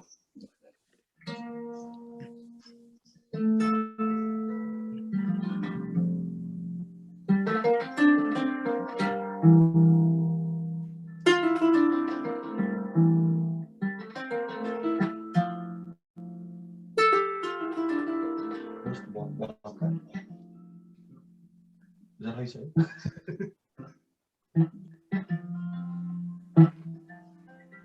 Thank you very much, Zal, for this wonderful music, and you kept us on track. Yeah, it's now time for me to call on our advisors to give their presentations about the action plan. And at this time, I'll call upon Asetu to give us her presentation. Thank you so much, Elder Amos. I am going to now read the presentation, the action plan in relation to the migration and inclusion. In relation to recognition, the Ministry of Municipal Affairs should ensure that the race-based data legislation provides settlement service providers with sufficient room to collect and use contextual data to understand the number of PAD that come to settle in the province versus the number that eventually leave because they are not able to find the community or support system they require to thrive. It is also recommended that the province commission a study to understand the settlement patterns of PAD in BC to establish clear baselines for assessment of its performance during the last 3 years of the decades. To deepen PAD representation in BC in relation to the justice, the Ministry of Municipal Affairs should equivocally establish programs to attract more people of African descent to British Columbia as part of the provincial nominee program. Here, attention needs to also be paid to the French-speaking Black countries and more generally, countries that are not adequately represented in BC. The Ministry of Municipal Affairs, in collaboration with the Ministry of Multiculturalism and Anti-Racism, should consider creating a BC Ministry of Immigration to improve its accountability and ability to respond to changes in immigration paradigms. This is particularly critical to provide a more intersectional response in designing and improving settlement services for students, refugees, and other types of PAD agreements. The province should create an advisory council that includes PAD settlement-led settlement services, organizations to provide continuous learning and growth in addressing the need for newcomers of African descent. And the Ministry of Municipal Affairs, in collaboration with the Ministry of Multiculturalism and Anti-Racism, should support and fund translations of the BC Newcomers Guide into the most predominantly spoken languages amongst PAD, which are Swahili, Amharic, Somali, Igbo, Twi, Zulu, Arabic, and Spanish.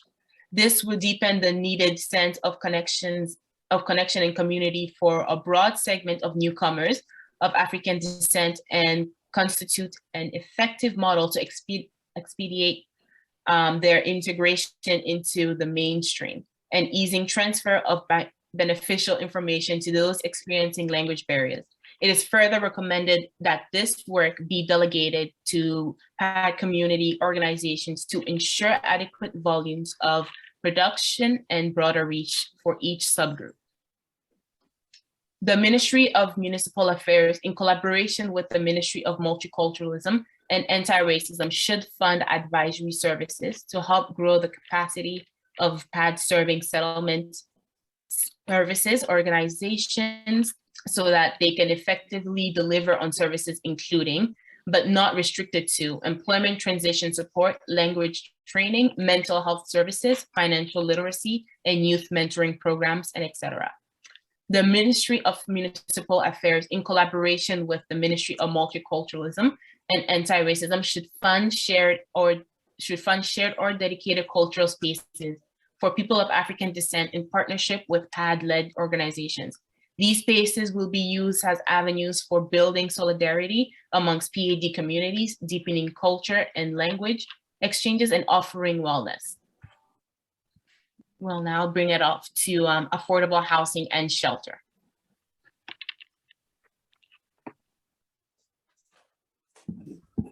Good afternoon, everybody. Oh, go ahead. Go ahead. Go ahead. Thank you so much, Cara, for being here. Okay, no problem. Oh, that's Cara Designs, though. Hi, everybody, and thank you for the commendation. I appreciate it. A lot of hard work, a lot of back and forth, but it's all good. It's for a good cause. So I'm going to, my husband was actually supposed to read out 2 of the recommendations made in regards to housing and shelter. However, he's not available. He is a developer himself, a general contractor. So on his behalf, I will read out, I'm actually only going to read out 2 for the sake of time, that 2 key ones that really stood out. So in regards to improving anti-racism accountability systems in housing, the Attorney General and Minister responsible for housing should ensure that the upcoming anti-racism legislation provides clear, reliable, and empathetic options for reporting anti-Black racism and discrimination in housing. The legislation should also impose adequate punishments for racist and discriminatory landlords. And in regards to deepening representation in housing, BC Housing should increase housing supply for PADs by establishing and funding programs that reserve portions of new affordable housing units for members of the PAD community. In doing this, it is critical to partner with nonprofit developers and developers with the necessary cultural competency and ties to minority communities to prevent the formation of ghetto-like complexes. Thank you. Thank you, Cara. Do we have Jonathan? Yes, Jonathan is present. Can you talk about arts, media, and democratic engagement? Thank you, Jonathan. Absolutely, will do. And my apologies, I came in a little later, just had some technical glitches as well sometimes happen. So I will present just some key highlights from two of the priority themes out of the engagement. And these important themes are addressed in greater detail in the fuller comprehensive report. Number one is media representation, arts, culture, and Black identity. Now, with respect to media accountability and representation, relevant provincial authorities and subject matter experts from the Persons of African Descent, or PAD, and Black community, including the Canadian Association of Black Journalists, should collaborate to seek greater accountability from the media industry as follows. Number one, establish targeted legislative and policy framework. Number two, undertake a collaborative study on the status of Black community representation in mainstream and traditional media within BC. Number three, facilitate cultural sensitization, outreaches to the media fraternity. Encourage best practices in hiring and professional advancement, including intentional efforts to recruit qualified PADs and Black professionals into decision-making entities. Number five, guarantee equitable minority representation in the media. Number six, promote positive messaging and characterizations of the community in the public consciousness to counter stereotypes. Number seven, promote PAD content. It is, however, acknowledged that the growth in online media has democratized that space. So we've addressed media accountability and representation. We'll look at promoting PAD Black arts and culture, which is the other component. So promote accurate and positive representation of PAD histories and culture as follows. Collaborate with the community and community-owned institutions and representative bodies such as the proposed Canadian Institute for People of African Descent, CPAD, and the Canadian Association of Black Journalists on suitable interventions or strategies.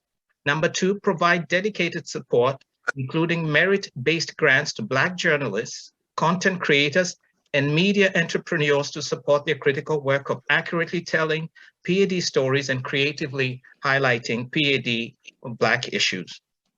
Now, despite much in the way of a shared lived experience, the PAD and the Black communities, this is number three, may be the most culturally diverse, singularly identifiable community within BC. It's important that we emphasize this diversity or plurality in BC in relevant public communications and in diversity training as well, in the diversity training curriculum within public bodies, as well as education institutions and the media at large. Now, number four, support ongoing community efforts toward establishment of vital cultural spaces through grants, material support, and donation of available physical facilities. The City of Vancouver should follow through on its promise under the Northeast Falls Creek Plan to construct a Black Cultural Center as part of the Hogan's Alley redevelopment project on 898 Main Street Block and in other localities as defined by need.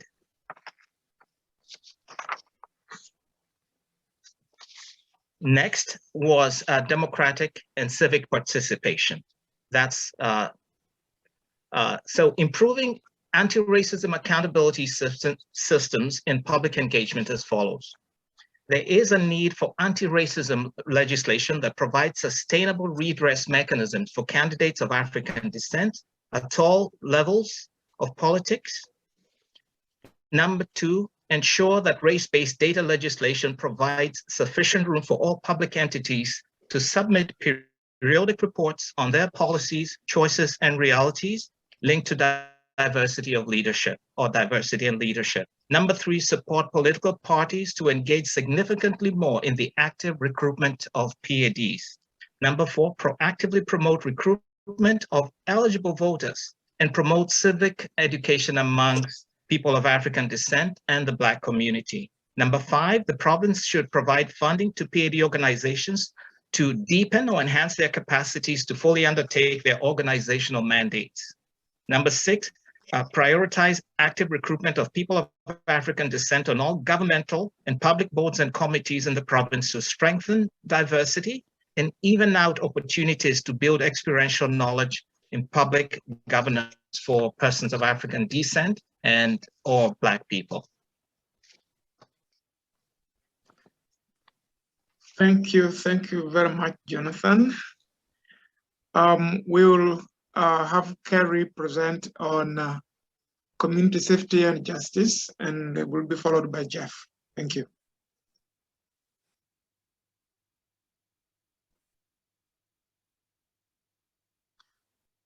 Oh, Good afternoon. Yeah, go ahead. Thank you, everyone. So I'm presenting on community safety and justice. So deepening PAD art. Sorry, I got the wrong one.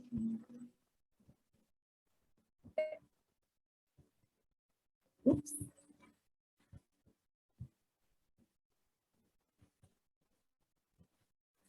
Okay, one moment here. Sorry, just give me a moment.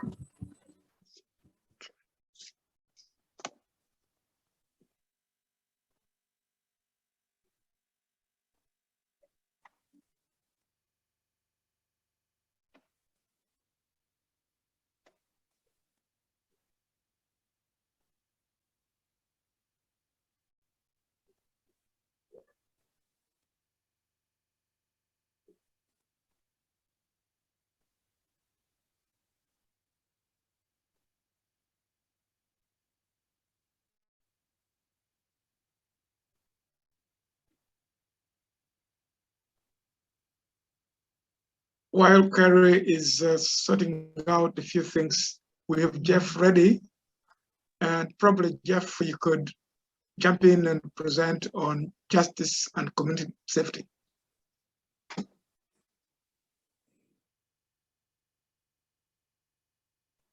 Hello, everyone. You can hear me well? Yes. Okay, sounds good. Thanks so much, everyone. So there was a lot of key points included in here in the action plan, but I'm going to highlight 4 of them that I thought to call out. The remaining ones, definitely a good read from the report itself. Just starting with immigration and inclusion, one of the key actions recommended is for the Ministry of Municipal Affairs to champion data legislation that enables the collection of disaggregated race-based data that can be used by organizations that are involved in settlement services of people of African descent. It will help us to understand the unique trends within our diverse communities in order to provide more tailored services and to also measure progress in delivering those services. The second one is on justice. We are advocating to make BC a more welcoming place for people of African descent, and also to encourage professionals and service providers of African descent to settle here through the provincial nominee program. Our community needs mentors, professionals who can relate and create support systems. The third is advocating to support the capacity of community organizations that are led by people of African descent to support their capacity building efforts through funding and possibly other mechanisms that drive awareness, advocacy, as well as providing additional resources. The last one would be the report recommends to recruit people of African descent into the police force to better reflect the rich cultural diversity and to extend the tools and ideas that would meet the needs of the community. So those were the 4 that I highlighted out of the report, but it's a lot of good information in there and a lot of actions being recommended. So thank you. Thank you very much, Jeff. Kerry, do you have a few things in place now to present on? We still have health, we still have mental health and physical health.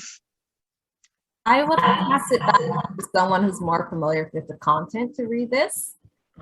It's just that what I have in front of me doesn't speak to the topic, so I'll just hand it over to someone. Okay. Yeah. Which topic is that again? Kendra. If Kendra is online, she could read for us. Do you have I'm online now. Oh, good. Kendra is online, so Kendra, take it away. Okay. In terms of mental and physical health, sorry, 1 second here, I'll get my camera on.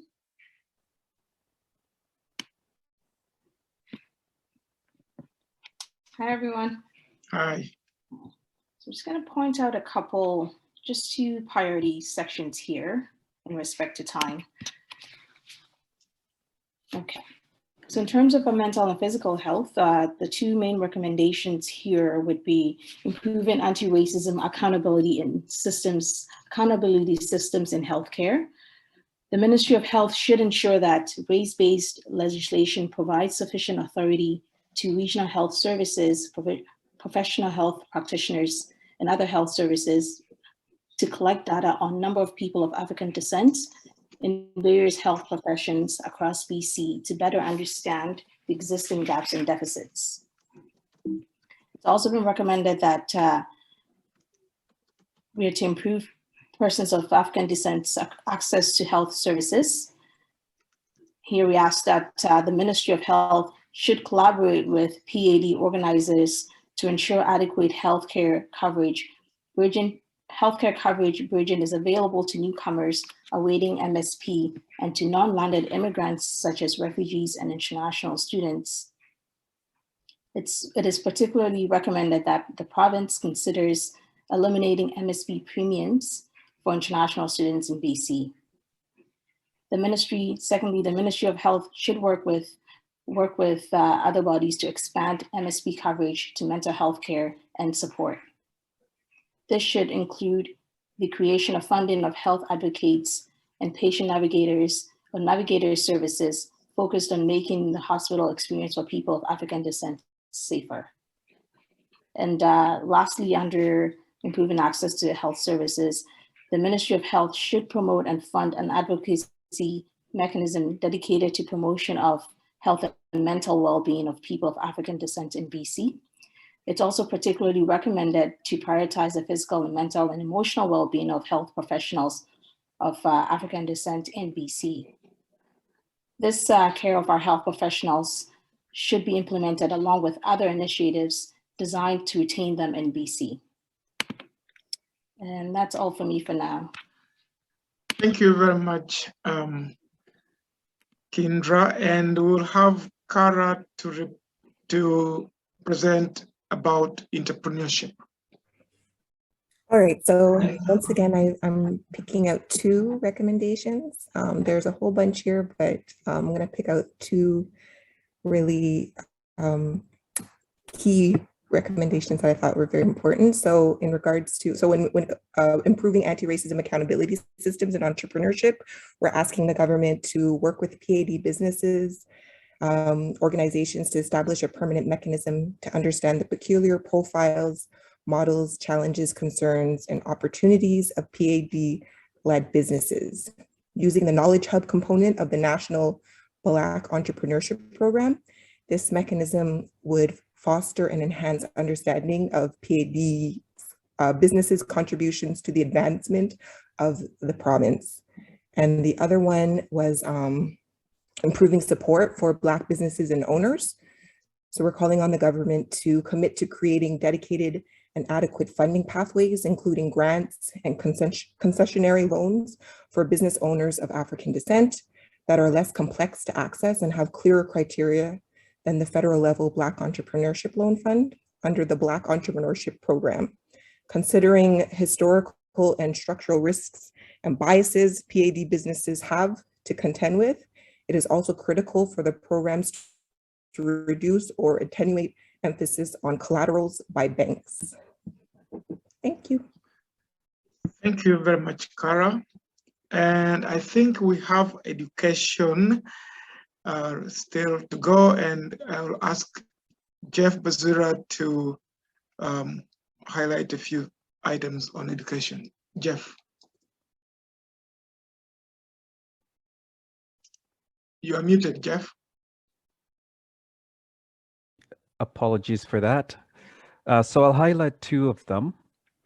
The first one is on implementing policy and legislative safeguards for people of African descent.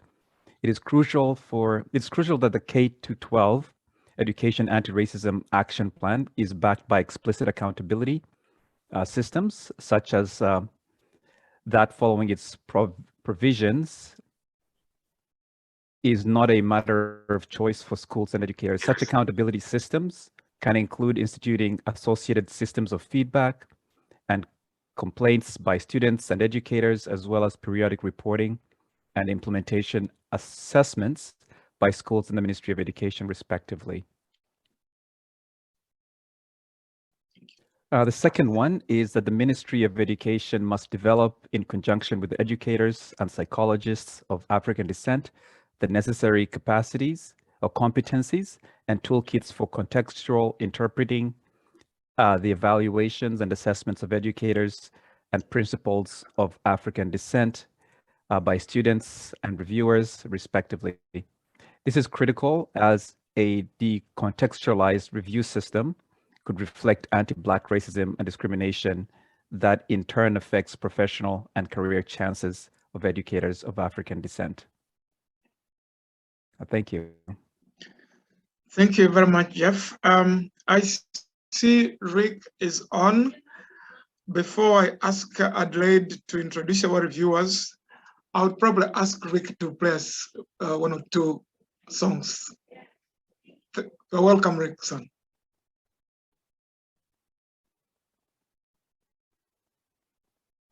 You are muted.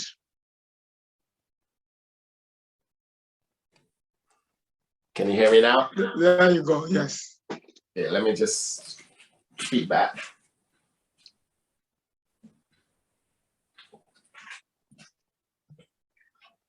Okay, this is a song I wrote called Free Us, and it's for human rights. It's whether you're Black, whether you're white, whether you're Chinese or Asian. It's how I feel deep inside. And, you know, it's hard as a Black person in a foreign land, I would say.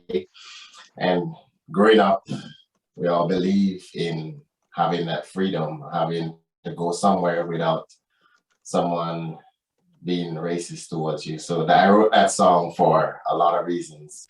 It's called Free Us, Freedom, Fighting for Our Rights.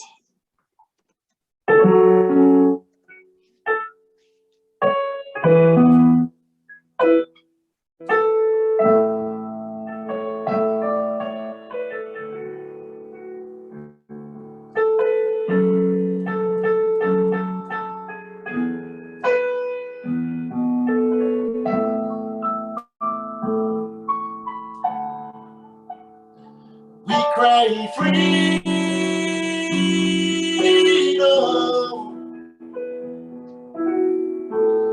Can you hear your voices cry? We call freedom.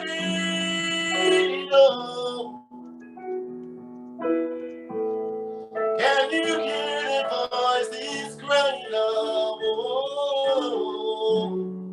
Free up the people. Can you hear the voices crying out? Free up Black people. Yes, we stand up for our rights.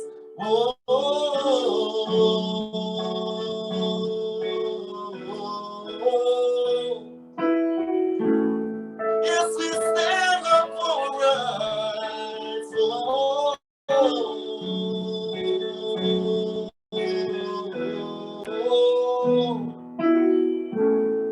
You stand up for rights. We cry freedom.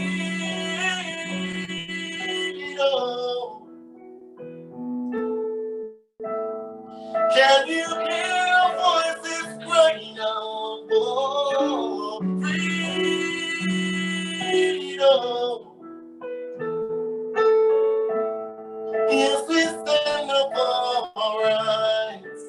Free of the people.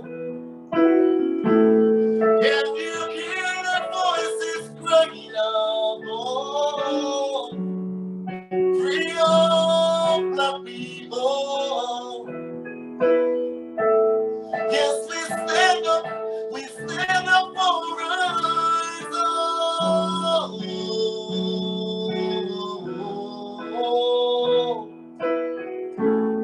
Can you hear our voices cry?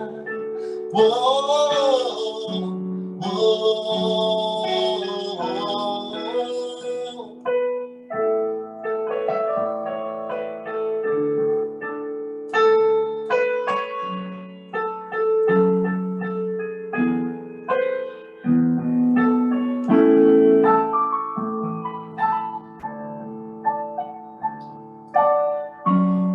Free us, free us, free us from this, free us, free us, free us.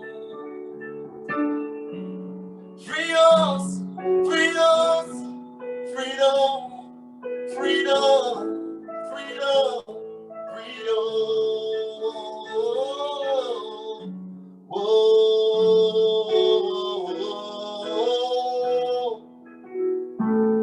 Can you hear our voices crying out?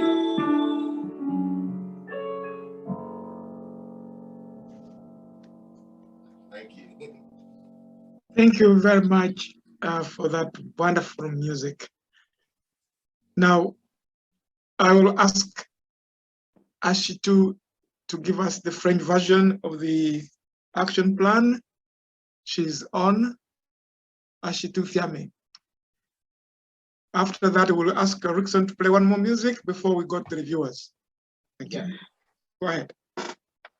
Thank you so much for this opportunity. It's great. For sure, I'm very happy for this hard and very well done job from all the community. So I'm very honored and privileged to be presenting the French part.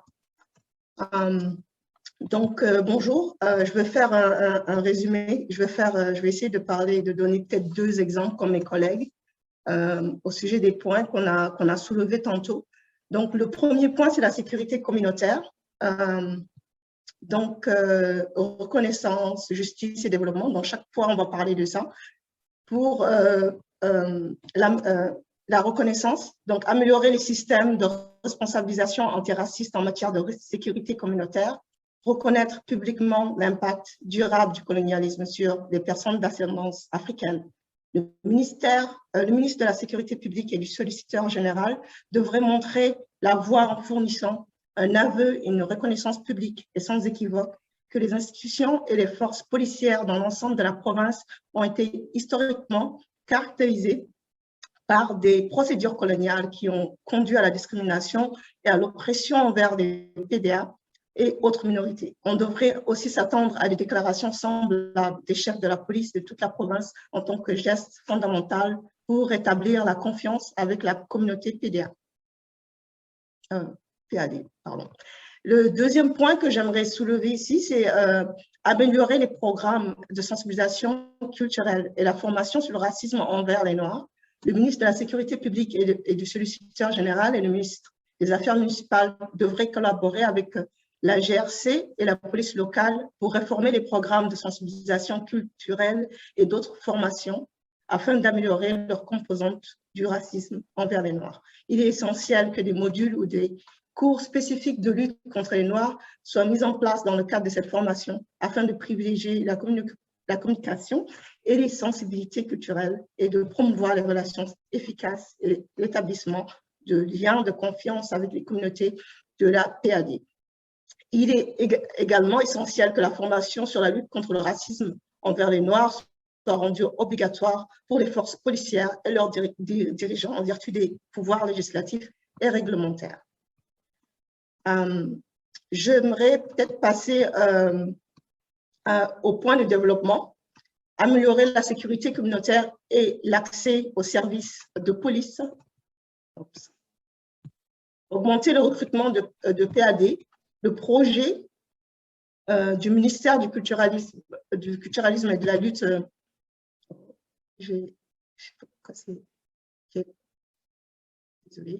Et de la lutte contre le racisme visant à déployer une ligne d'assistance non policière contre le racisme doit comprendre des mécanismes sans ambiguïté pour assurer une diversité adéquate d'intervenants issus des communautés minoritaires et des personnes d'ascendance africaine.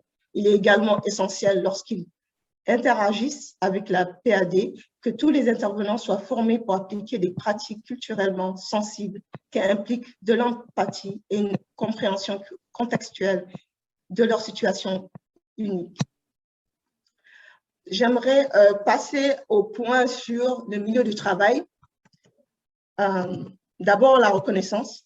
Mettre en place des garanties politiques et législatives pour les PAD. Le ministère du Travail devrait veiller à ce qu'il y ait une législation antiraciste qui fournit des leviers explicites contre le racisme dans l'emploi et sur le lieu du travail.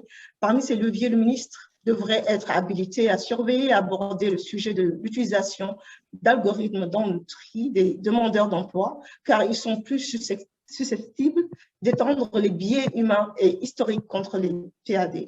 Il est également recommandé que la loi appuie la création d'un bureau spécialisé pour conseiller les personnes d'ascendance africaine et d'autres minorités sur les pratiques exemplaires en matière de relations de travail dans les domaines tels que la négociation des contrats d'emploi ou des indemnités de départ. Permettre la collecte de données pour mesurer et rendre compte des progrès en matière d'équité et de diversité. Le ministère du Travail devrait veiller à ce que la législation sur les données fondées sur la race autorise la collecte, le partage et l'utilisation des données pour évaluer la justice et l'équité dans les salaires versés aux travailleurs d'ascendance africaine. Cela est essentiel pour promouvoir des mécanismes de lutte authentiques, équitables et responsables contre le racisme, tant dans le secteur privé que public, qui ont été identifiés comme des conditions préalables non négociables dans la contextualisation des plaintes contre le racisme. En vertu de la législation sur les données fondées sur la race, le PSA devrait disposer des pouvoirs nécessaires pour recueillir, analyser et publier des rapports périodiques sur le nombre de personnes d'ascendance africaine dans l'ensemble de la fonction publique et leur répartition relative dans les postes de direction et postes stratégiques. J'aimerais peut-être sauter au développement, améliorer le développement des compétences et l'accès à l'emploi des PAD. C'est vraiment d'actualité, l'emploi, c'est sûr. Augmenter le recrutement des personnes d'ascendance africaine. Le ministère du Travail, le ministère de l'Enseignement supérieur, le ministère de l'Éducation et le ministère de l'Emploi et de la Relance économique devraient travailler avec les employeurs, en particulier ceux d'ascendance africaine, pour fournir des emplois, des stages, du bénévolat et des possibilités de formation en cours d'emploi. Cela devrait comprendre sans illimiter les possibilités de placement professionnel subventionnées pour les jeunes à risque. Soutenir le perfectionnement professionnel des PAD aussi. J'aimerais passer au système de santé. J'ai eu le plaisir vraiment de travailler dessus. La reconnaissance, améliorer les programmes de sensibilisation culturelle et la formation contre le racisme envers les Noirs.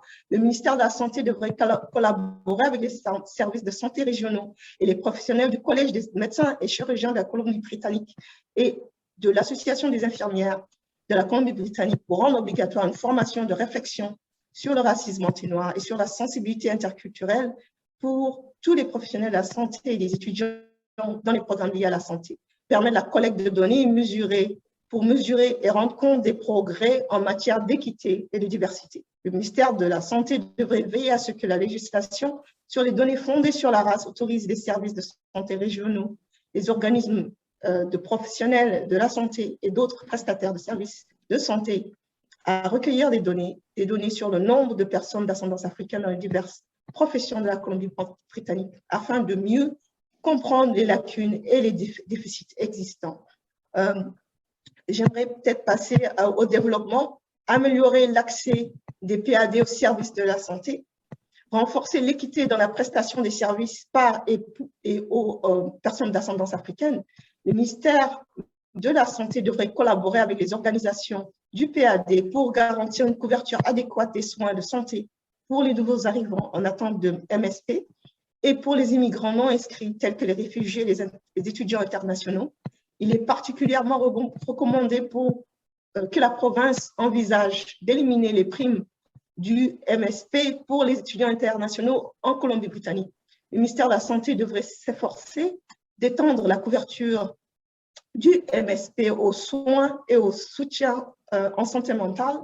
Cela devrait comprendre la création et le financement des défenseurs de la santé et de services d'intervenants pivots auprès des patients, axés sur la sécurité de l'expérience hospitalière des personnes d'ascendance africaine. Le ministère de la Santé devrait promouvoir et financer un mécanisme de plaidoyer dédié à la promotion de la santé et du bien-être mental des personnes d'ascendance africaine en Colombie-Britannique. Il est particulièrement recommandé d'accorder la priorité au bien-être physique, mental et émotionnel des professionnels de la santé d'ascendance africaine en Colombie-Britannique. Cette prise en charge des professionnels de la santé devrait être mise en œuvre parallèlement à d'autres incitations conçues pour les retenir en Colombie-Britannique. Peut-être je vais juste passer au thème, j'aimerais vraiment parler de ça, l'éducation et de reconnaissance pour l'éducation, l'enseignement de la maternelle à 12e, mettre en place des garanties politiques et législatives pour les PAD. Il est essentiel que le plan d'action contre le racisme dans l'enseignement de la maternelle à la 12e année soit appuyé par une responsabilisation explicite des systèmes tels que le respect de ces dispositions ne soit pas une question de choix pour les écoles et les éducateurs. Ces systèmes de responsabilisation peuvent comprendre la mise en place de systèmes associés, de retour d'informations et de plaintes des élèves, des éducateurs, ainsi que les rapports périodiques des évaluations de la mise en œuvre par les écoles et le ministère de l'Éducation respectivement. Le ministère de l'Éducation doit activement concevoir et mettre en œuvre des programmes visant à informer et à mobiliser activement les élèves et les parents sur les mécanismes de recours indépendants du système d'éducation. Par exemple, la Commission des droits de l'homme. La législation sur la lutte contre le racisme doit envisager de légiférer sur un processus indépendant de plainte pour les étudiants racialisés et leurs familles. Le ministère de l'Éducation doit améliorer l'accès aux services de plaidoyer pour les étudiants et familles d'ascendance africaine. Ces services de plaidoyer dédiés doivent être soutenus par une politique stratégique qui met l'accent sur la mise en œuvre par des équipes ayant l'humilité culturelle et l'expérience vécue nécessaire. Cela peut être mandaté soit en vertu de la loi sur la représentation des enfants et des adolescents, soit en vertu de la loi en instance sur la lutte contre le racisme. Le ministère de l'Éducation doit élaborer en collaboration avec les éducateurs, psychologues d'ascendance africaine des compétences et les outils nécessaires pour interpréter de façon contextuelle les évaluations, les appréciations des éducateurs et des directeurs d'ascendance africaine par les étudiants et les examinateurs respectivement. Cela est essentiel car un système d'examen décontextualisé pourrait refléter le racisme et la discrimination envers les Noirs qui à son tour a une incidence sur les chances professionnelles des éducateurs d'ascendance africaine.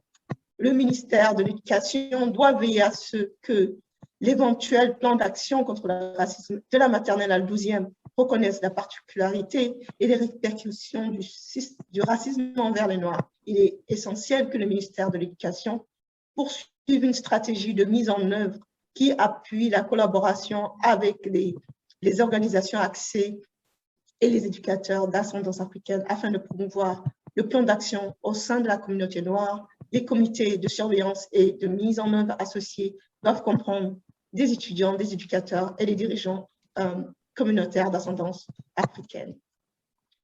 Peut-être je vais prendre un dernier passage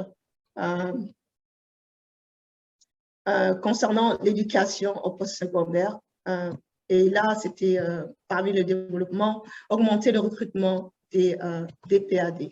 Le ministère de l'enseignement supérieur et de la formation professionnelle doit encourager des études postsecondaires en Colombie-Britannique. Les écoles doivent avoir des comités de plainte, de recrutement, de récompense, de leadership, d'admission et de promotion composés de membres de races et de sexes divers, le ministère de l'Enseignement supérieur et de la formation professionnelle doit appuyer et encourager la formation, le recrutement et le maintien en poste d'un plus grand nombre de conseillers en santé mentale et en orientation professionnelle d'ascendance africaine pour les écoles postsecondaires de la Colombie-Britannique.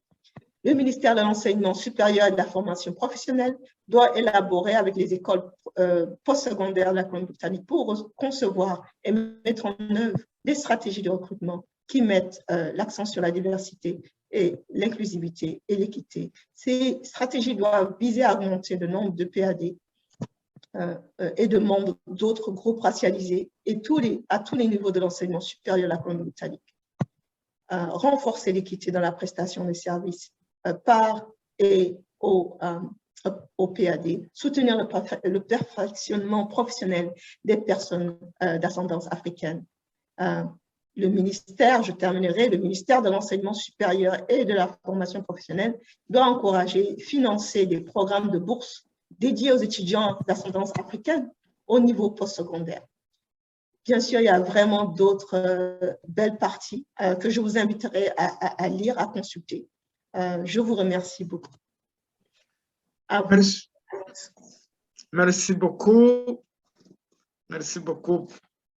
Thank you very much for the presentation in French. And before we call on the reviewers, I'll again ask Rickson to play us one or two more songs. Okay. All right, the next song I'm gonna play is called "I've Made It." You can find that song on Spotify, YouTube, Amazon Music. It's everywhere online, including the first song I played earlier. Again, my name is Rickson Ghostwalker. You can find me as Ghostwalker online. So that next song, I've written this song.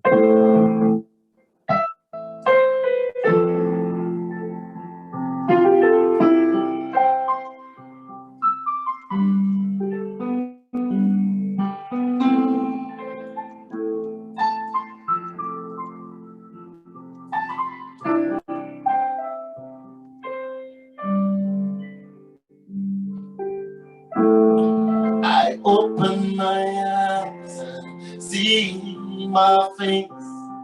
The strength of my faith is fading away. I felt the storms, I felt the pain. I'm down on my knees, about to rise again. When I thought I had it all, in the midst of my battles, when you feel like hope is lost, and the memories fade away, and the pain they consume me, I will rise above these odds and take what's mine. So glad that I made it, so happy I'm here. Ain't nobody stopping me. All the good ones belong to me.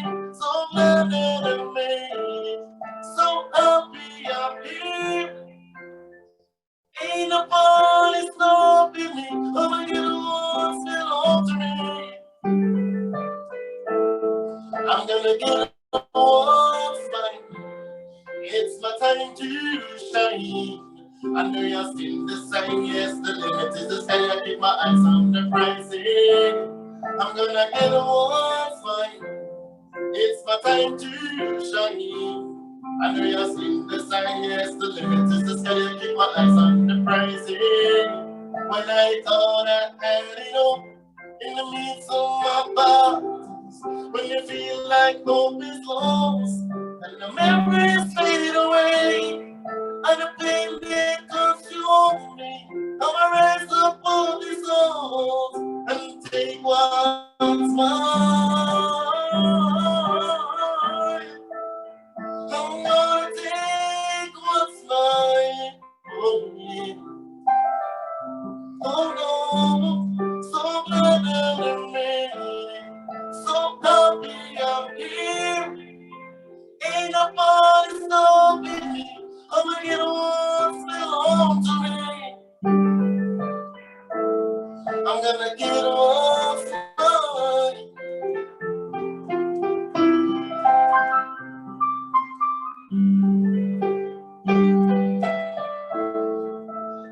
matter what haters say, ignore them till they fade away. The best way to make a hater pay is karma coming back their way. Live the fight another day. Open up your wings like a dove and fly away and pray. Oh yes, when I thought I had it all, in the midst of my past, when it feel like hope is lost, and the memories fade away, and the pain they consume me, I'ma rise up above these odds and take what's mine. I'm gonna take what's mine, oh yeah. So glad that I made it, so happy I'm here. Ain't nobody stopping me, gonna get what belongs to me.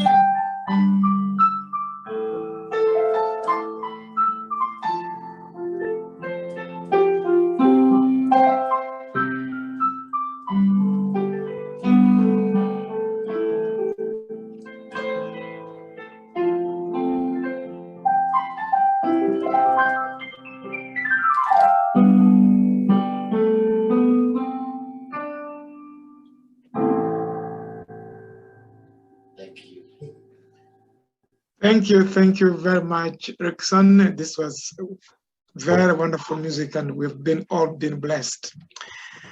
Now it's that time that I'll call on Adelaide to come online and introduce our viewers. Adelaide. Yeah, thank you so much, Rickson, for this beautiful music. Up next, we are going to call on our reviewers to say a few words, but before they come, I would like to introduce them to us. So I'll first introduce Dr. Handel Wright. Dr. Handel Wright is a professor at the University of British Columbia, Educational Studies. He is the senior advisor to the president of UBC on anti-racism and inclusive excellence. He's also the director of the Center of Culture, Identity and Education, a co-editor for the African and Diasporic Cultural Studies book series, University of Toronto Press, and also an associate editor for critical art. Dr. Wright is also a senior research associate at the School of Communication, University of Johannesburg. If you need him for consultations or anything to edit your work or anything of that sort, you can request for scheduling with Lawrence Moore, who is at Dr. Wright's office. I'll also quickly introduce Dr. Jifa Dodino, who also served as a reviewer on this project. Dr. Jifa Dodino has a broad clinical practice experience working on general medicine and coronary care units, as well as outpatient sickle cell and heart failure clinics at the Johns Hopkins Hospital. She was formerly on the faculty at the Johns Hopkins University and University of Maryland.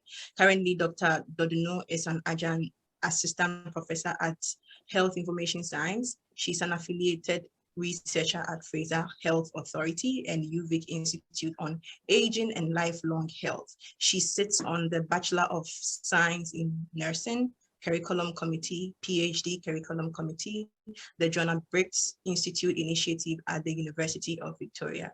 She also serves as the president of the Coalition of African, Caribbean, and Black Nurses in BC. Dr. Dodino has served as this project advisor and a reviewer. They have both been very diligent in providing feedback on the various sections to enhance this report. I will invite them to give a brief remarks before we end today's event.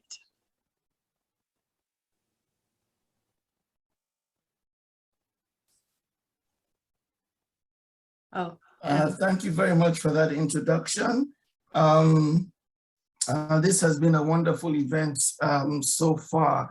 I want to thank the organizers, ACTS, and its indefatigable leader and convener, Pulcheri Mbusi, and also the excellent project manager for this project, Smith Oduro Mafo. I acted as a reviewer. I bring you greetings from my home in the city of Richmond. I want to start by acknowledging that what is now called Richmond, this place where I live, and in the time of the global pandemic, the place from which I work some days, is part of the traditional and unceded land of some of the Coast Salish peoples, including the Kwantlen, the Tawasan, and the Musqueam. So we're here, and this report is coming out on two occasions that are important. This is Black History Month, of course, and we're still within the International Decade for People of African Descent that was proclaimed by the United Nations. Black History Month, for those of you who are Black, you know that this is the month where we are called upon insistently to be Black, to be very Black, after which we are forgotten, mostly forgotten. So we look upon it as a time of ambivalence. And this is a month where it's not just about history, because the work we need to do on history is important. But we keep having to do that history over and over, and we do keep rehearsing and unearthing more of that history. Why? Because it's either actively being erased or it is neglected. For example, Black history is not taught in our schools. And it's not just about history, it's about the status quo of Blackness in BC. The very real and pressing problem of anti-Black racism in all its forms, from interpersonal microaggressions to institutional and systemic racism. But it's also not just about how we are oppressed, but about the celebration of our achievements as individuals and our associations and organizations. But in BC, in part because our numbers have remained small and our achievements not celebrated enough, and even our very presence not acknowledged in a sustained fashion, we need to work on something as basic as asserting our presence, which is part of what this report does. So what's in the name? So some of us think of ourselves as African Canadians or part of the African diaspora in Canada.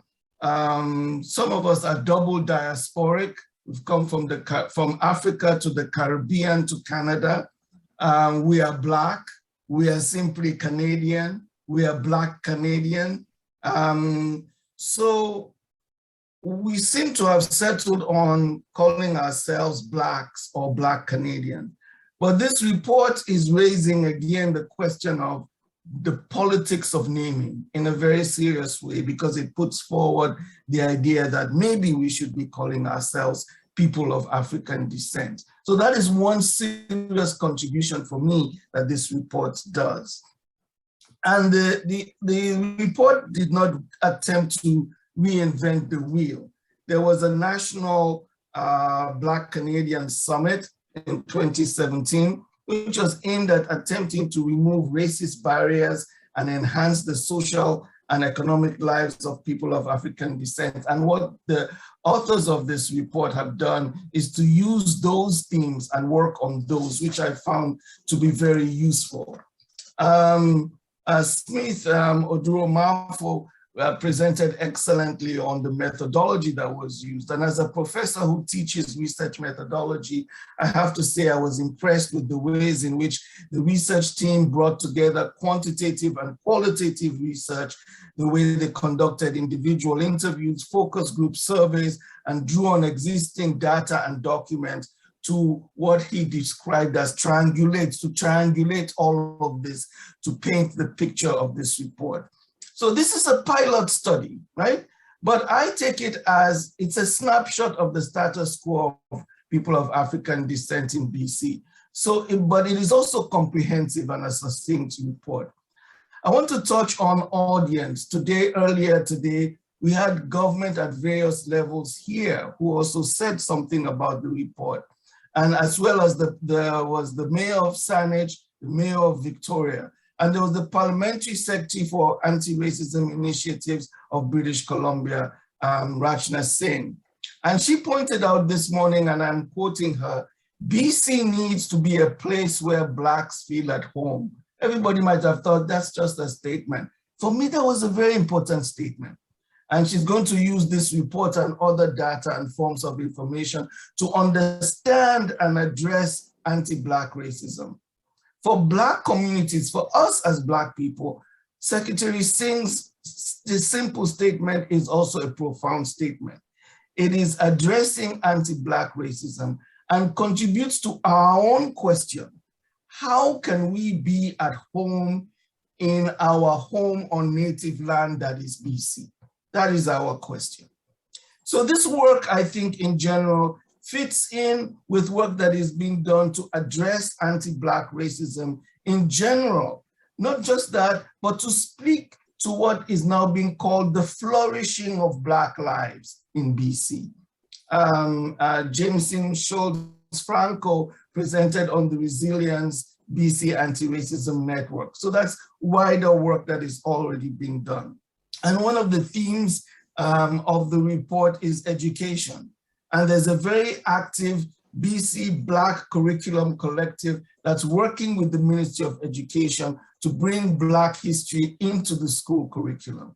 And I myself at UBC, as I was introduced, I'm the inaugural, first time we're having it, senior advisor to the president on anti-racism and inclusive excellence. And as part of my work, I have been co-chair of a very large president's task force on anti-racism and inclusive excellence, which includes a substantial report from a Blackness committee of that task force.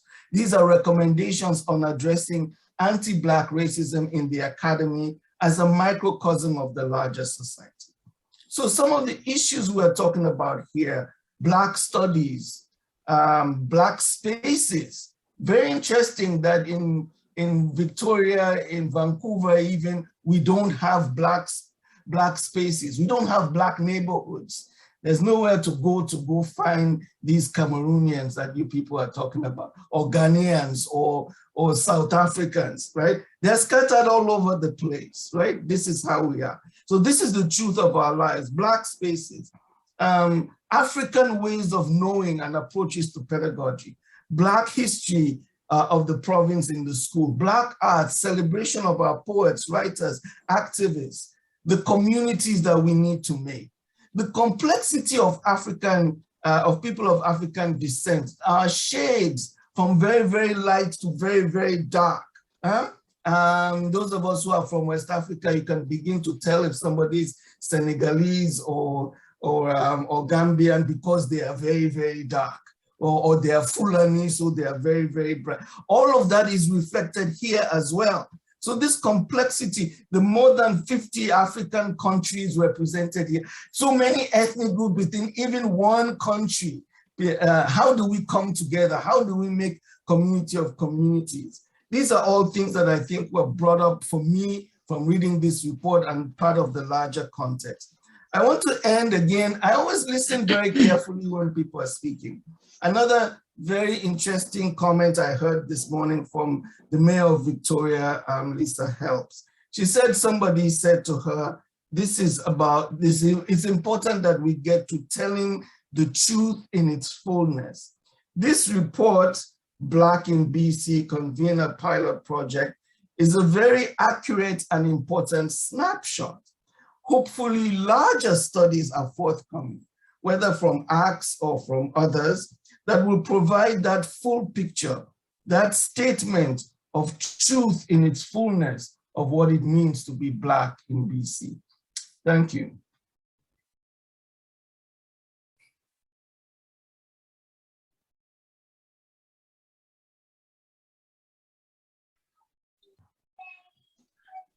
Elder Amos, I think you are muted. Yeah, thank you very much, Doctor. And I think the next reviewer will also present their remarks. Thank you very much. Dr. Wright, this is a bit difficult to follow you, so I'll do the best that I can. Not to repeat anything you've mentioned, but just to say that, first of all, I want to acknowledge that I am joining you from the traditional territory of the Lekwungen people. And that I also want to congratulate the team here led by Poshere and Dr. Smith. I will say that a few times, Smith, just so I get used to it as well, as we were saying. And the whole team is just amazing. It's incredible. I couldn't be prouder of the job that you've done and the way in which you've done it. It speaks volume to who we are as African and how we can come together as one around an issue.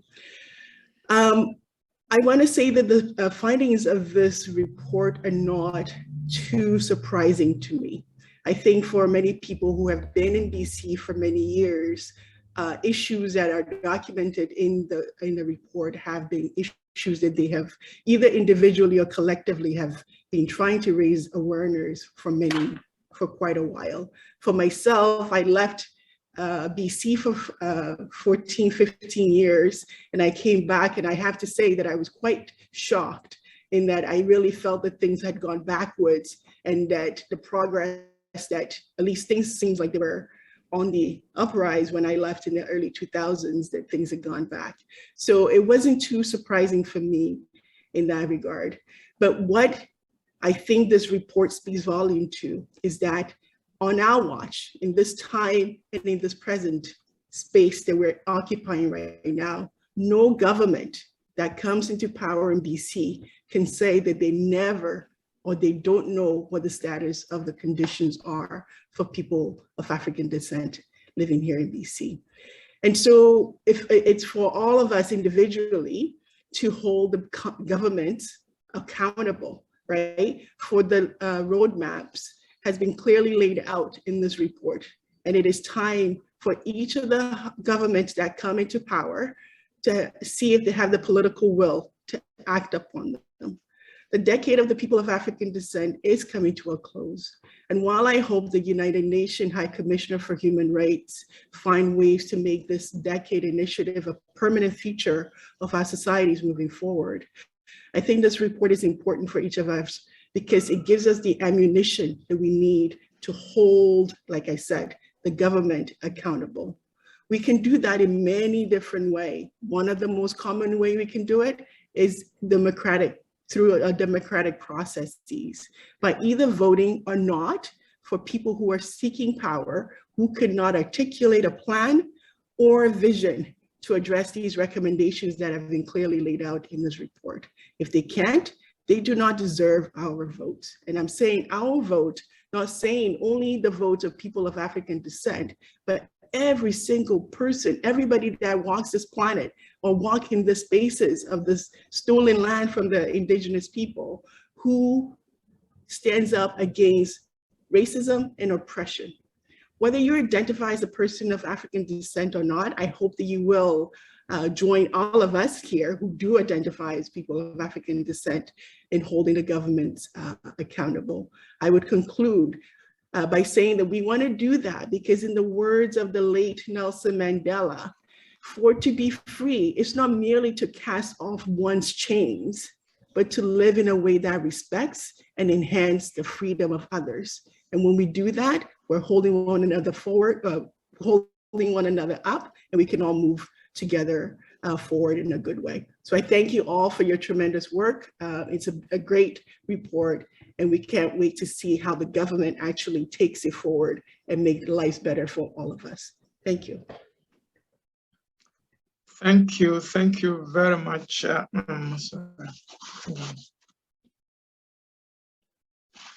Thank you very much, Dr.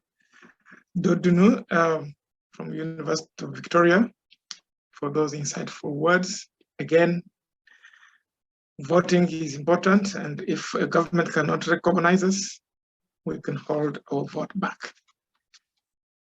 Now, I just want to make a few remarks here by first of all reading one paragraph in the conclusion here of this report.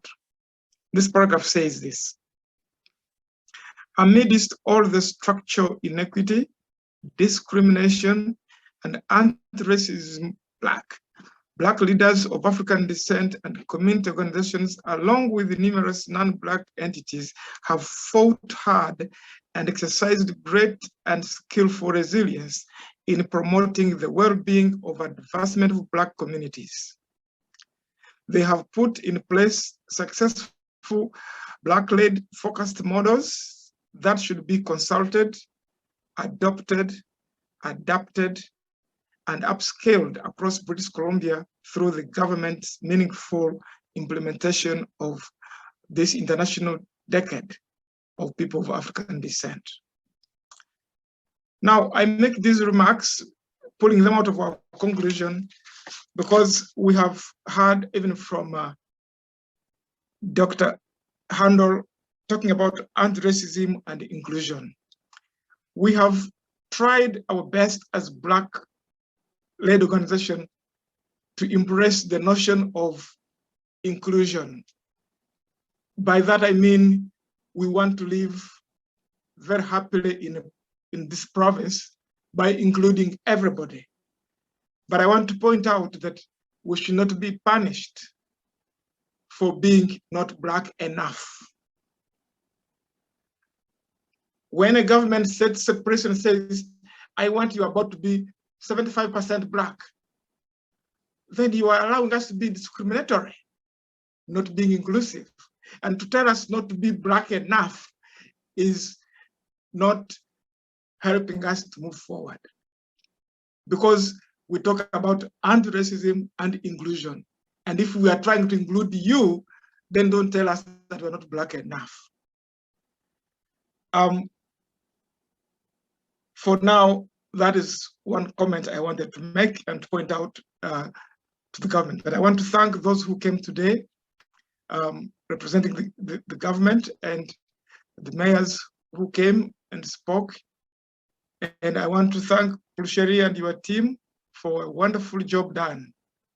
Dr. Smith Oduru and the others who worked with you, all the team, you've done a great job for us, the Black community here, and you deserve to be congratulated. We now have to look at this government and see where this report will go. It should not be shelved like many other reports have been. It's not to collect the dust. We want to see action. And with that, having said that, I will ask Ashetu and Carrie to give us closing remarks. Thank you. Thank you so much for that, Dr. Amos, and thank you so much for everyone who also has presented and given us a little blurb speaking and information, insight on the importance of being Black, and especially in this Black History Month here today. And as we are coming to a close of the end of the symposium here today, I would first of all like to thank our sponsors who made this event here today, because this event was sponsored by Heritage Canada, Canadian Women's Foundation, TD Bank, and City of Victoria. I would also like to thank everyone who has joined us here today, and everyone as well in the community for coming together and being the voice of change that we needed to make this report possible. So thank you so much, everyone. And with a few more days left in February, Ask Issamba still has a few events coming up to celebrate Black History Month, because even tomorrow we have a conversation with the amazing Elder Amos at 7 p.m. So make sure you guys tune in for that, because it is going to be an amazing conversation. And as well, I would encourage you all to visit our Facebook pages and websites for updates on our upcoming events, as we have quite a few lined up here for us today.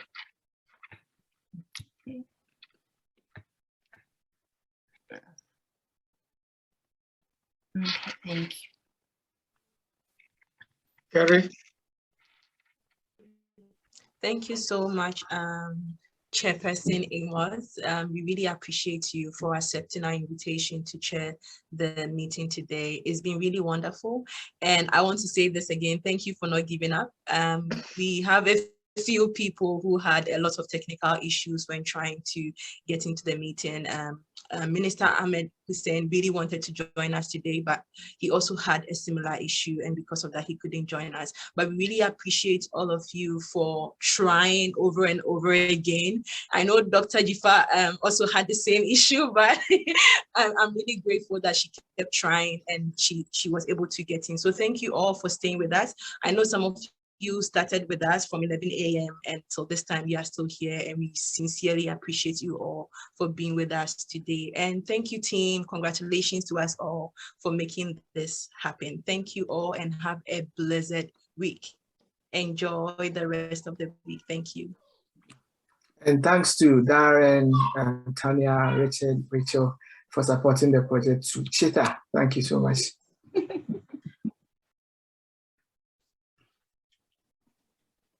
Thank you, thank you.